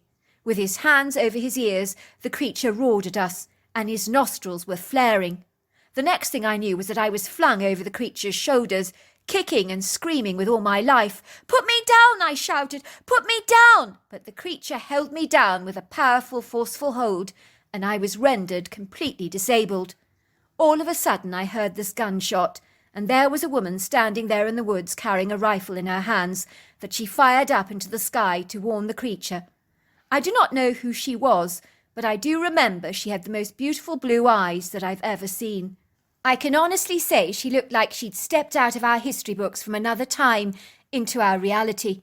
She was wearing a deep purple dress that possessed a low-pointed waist and full sleeves, and she wore her golden hair in a neoclassical hairstyle typical of the 1800s, with curls above her forehead and ears, and the hair at her back was tied in a chigon or knot. Once again she fired a shot in the air, and then began to speak in a very strange language to the creature. I could tell that the creature understood her words, and on seeing the peculiar woman, the creature put me down begrudgingly on the ground and glided away.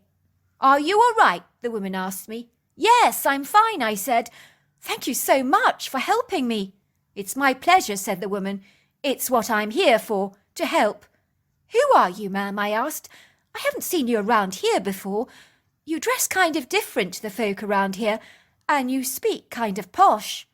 The woman tapped her nose and laughed a pretty musical laugh. "Some questions are best left unanswered," she said. "Are you all right?" said my brother, grabbing me in his arms, where we both embraced. "That was touch and go there for a moment," I said, smiling. "We better not tell Gramps what happened, because he'll have a coronary." At that, Rupert and I burst out laughing. We turned around to look for the woman, and she had vanished from our sight, which left us feeling disappointed. I had so many questions to ask her, like why she was wearing such unusual clothes, where she was from, and how it was that she could speak to the monster in his own language, and he understood her words, and why he'd been so obedient to her commands by letting me go. As we ran through the woods, we saw the girl who'd initially screamed, walking hand in hand with her little niece that had been abducted. She looked relieved to see us, but also rather fearful that the thing that had abducted her niece was coming back again. "Oh, thank you for rescuing my niece," she said, shaking violently. "I take it you saw the monster. Do you think he's gone?" she said, looking around warily. "I've never seen anything like him in my life before." "He's well and truly gone," I assured her. "I'm so sorry," she said. tears pouring down her cheeks.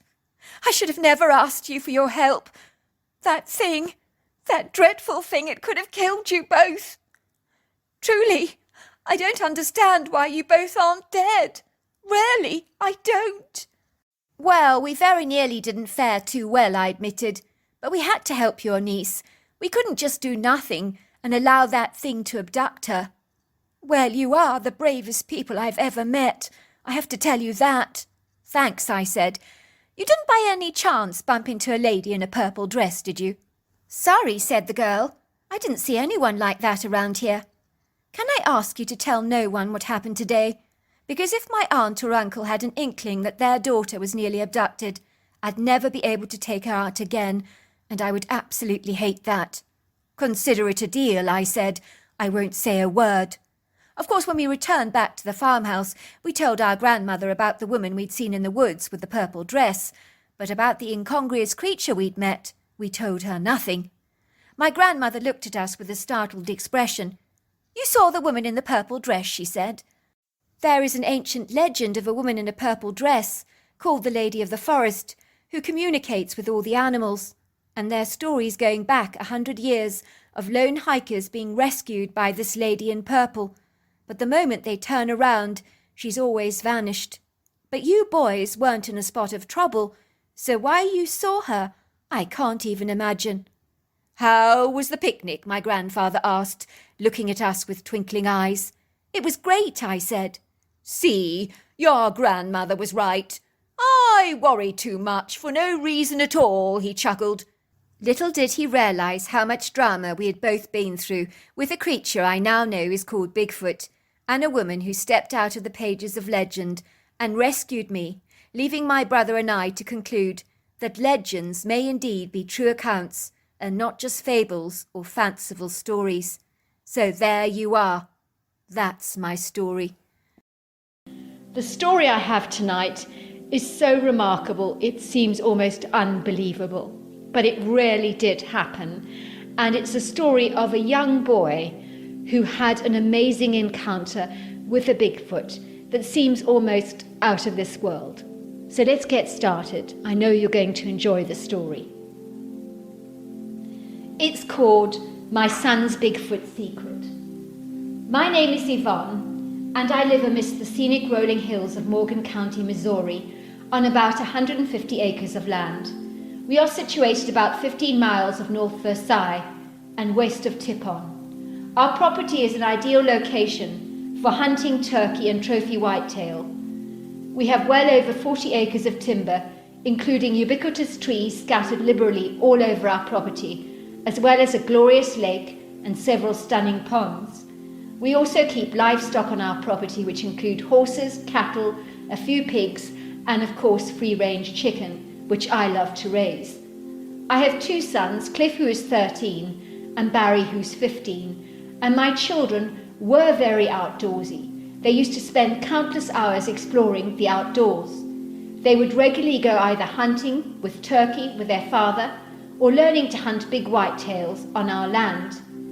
My Bigfoot story came to pass a few months after I noticed my younger son had slipped into a very deep depression, and as a mother I could not understand what on earth was going on with him.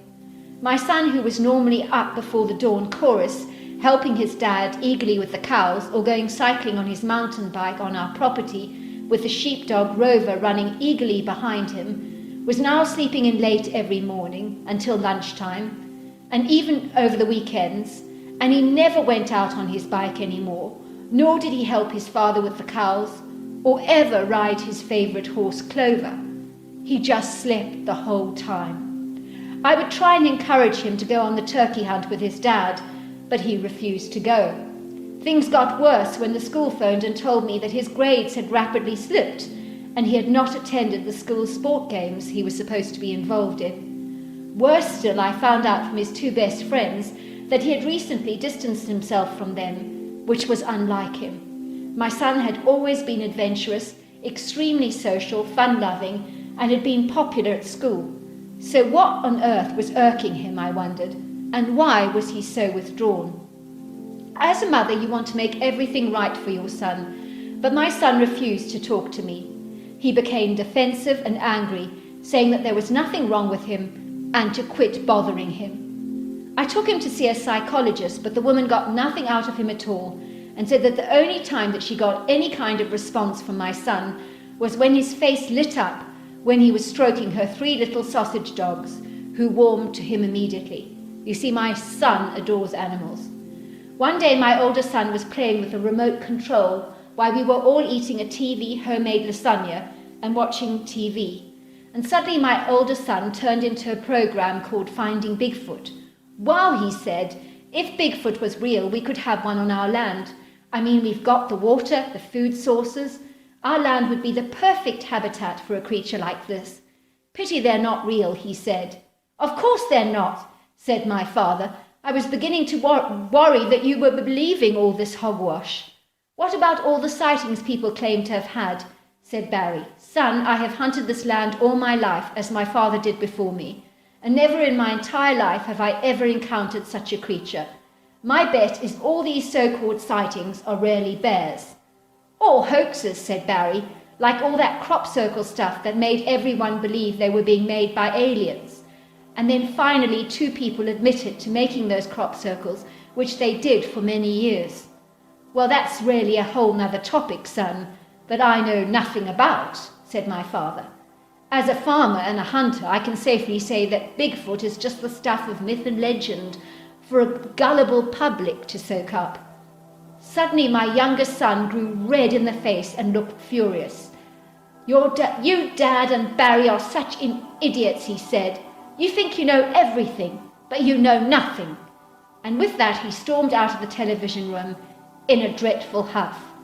My husband's jaw hung open in astonishment. What the heck was all that about? He gasped. You clearly hit a raw nerve, Dad, laughed Barry. It's been a while since Cliff has reacted to anything, so things are looking up, I suppose. I was stunned, but also well pleased to finally get an emotional response from my youngest son. But why would the subject of Bigfoot get him so flustered, I wondered. The next day, when both my sons went to school, I decided to search Cliff's room. Maybe I'd find some clues about what was upsetting him so much. It did cross my mind that a girl he fancied could have let him down, or maybe he was a victim of bullying, so I needed to find some answers. I dived through his drawers and cupboards, not knowing what I was looking for, and finally I found a pile of papers and was shocked to see that he had done dozens of pictures of Bigfoot, although these pictures made him look like a cuddly bear because the creatures looked small and cute. Then I noticed another big picture of an enormous Bigfoot creature that he had scribbled over angrily with a red pen. What the heck was going on? Did my son have some weird obsession with Bigfoot, or had he actually seen one? If he had, that would have explained his defensive behavior towards my husband and Barry the night before. I decided to do some research about Bigfoot myself, and certain things about the creature sparked my attention. For a start, we regularly heard whooping sounds on our land. I had heard them for so long but never examined their sources. I also frequently heard whistling in the forest, but thought that was a bird, and tree knocks I just put down to woodpeckers. Supposing I was wrong, and that Bigfoot could be the one making those ambiguous sounds. So that day I took my ATV and travelled around our vast acreage of land, and even I was surprised at just how huge our land was. Looking for an elusive Bigfoot would be like looking for a needle in a haystack, I thought, and it really was. The first port of call was the lake, and I was searching for large prints in the mud on the side of the lake, but found nothing. And after a long while of searching here and searching there, I became discouraged, and then I had an idea. I'd take my ATV back home and do some hiking of my own in the woods. I felt that maybe my ATV was making way too much noise, alerting the Bigfoot to my presence. My thought was that if I could be quiet, maybe I would be able to sneak around the woods and hide as much as possible in case I did actually spot a Bigfoot. I had spent most of the afternoon looking, and then I came to a wooded clearing near one of the larger ponds, and I noticed a lot of tree limbs had been snapped, which was curious for me. I then looked at the muddy area around the pond and found a humongous footprint. It could have been a bear, I thought, but it could just have easily have been a Bigfoot as well. Then I heard it. Something was whistling and moving towards the pond, so I went and hid behind a large stump of tree and peered at the creature. I was so disappointed. The footprints had been of a bear. There he was, standing there larger than life, and he was big. I was bitterly disappointed, and about to make tracks, when I heard the creature whistling. Now bears do not whistle, everyone knows that. So I continued to watch the creature, and then he lifted his long arm to scratch his back, and he did not have paws but hands. OMG, I thought in excitement, it is a Bigfoot, a real Bigfoot. I was stunned. Please turn around, I begged in my mind, so that I can have a good look at you with my scope. As if on cue, the creature turned to face my direction. It was distracted by something that was leaping from the pond, and it was a frog. He grabbed the creature and started to eat it, much like a chicken drumstick. The Bigfoot was covered in brown hair that was pretty clumpy, as if he was very badly tangled. He was about 7 foot tall, 500 pounds, and I noticed was especially big across the chest area. And the thing that got my attention were his very long arms that went way beyond the knees, and also the head, which was bullet-shaped. He had a prominent forehead that was deeply furrowed, grey skin, and a few whiskers around the chin area, with a slender mouth. The creature continued to whistle after he'd eaten his snack, and then he glided back through the way he had come, with extraordinary grace on those lean, muscular legs of his.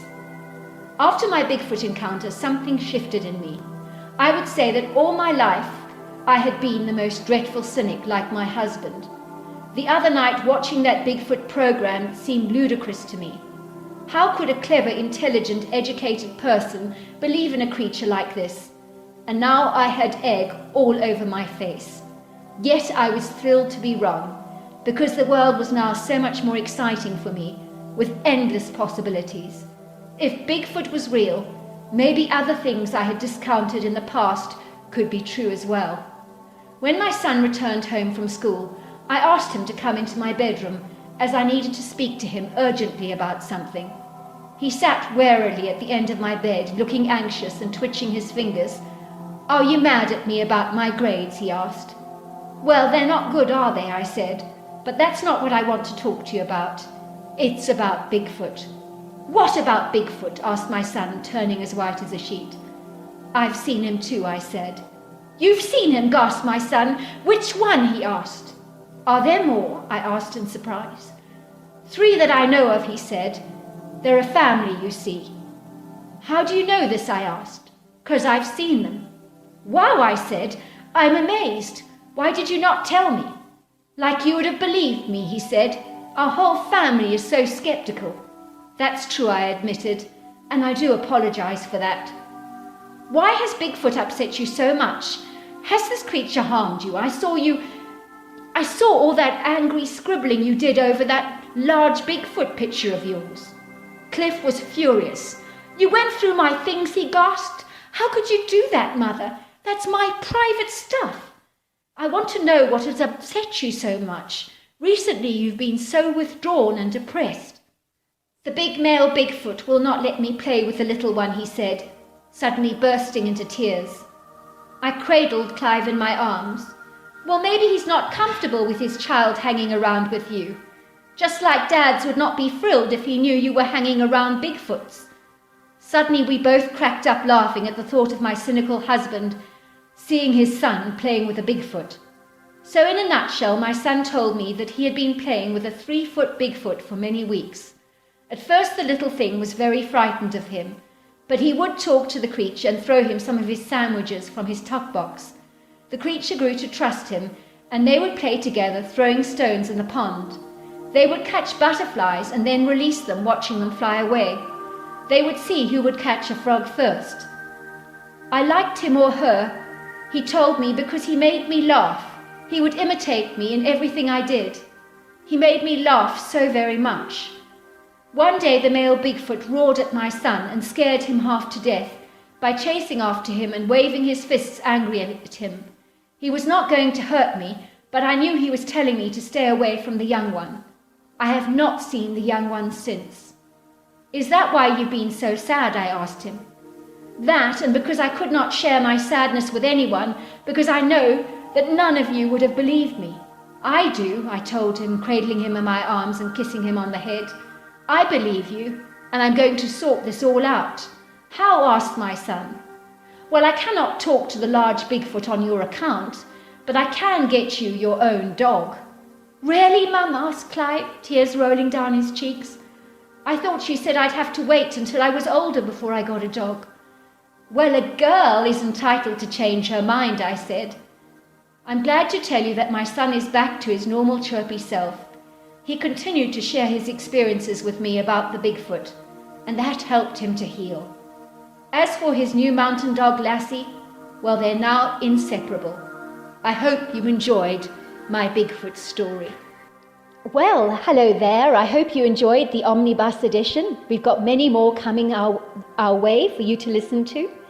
Sending you love wherever you are in the world, in North America, Canada, Kenya, wherever you may be.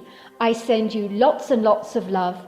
Thank you for listening to my Omnibus, and I really do hope you enjoyed it, because that's the whole idea about it, is to give you some interesting stories to listen to. So until next time, goodbye and good night.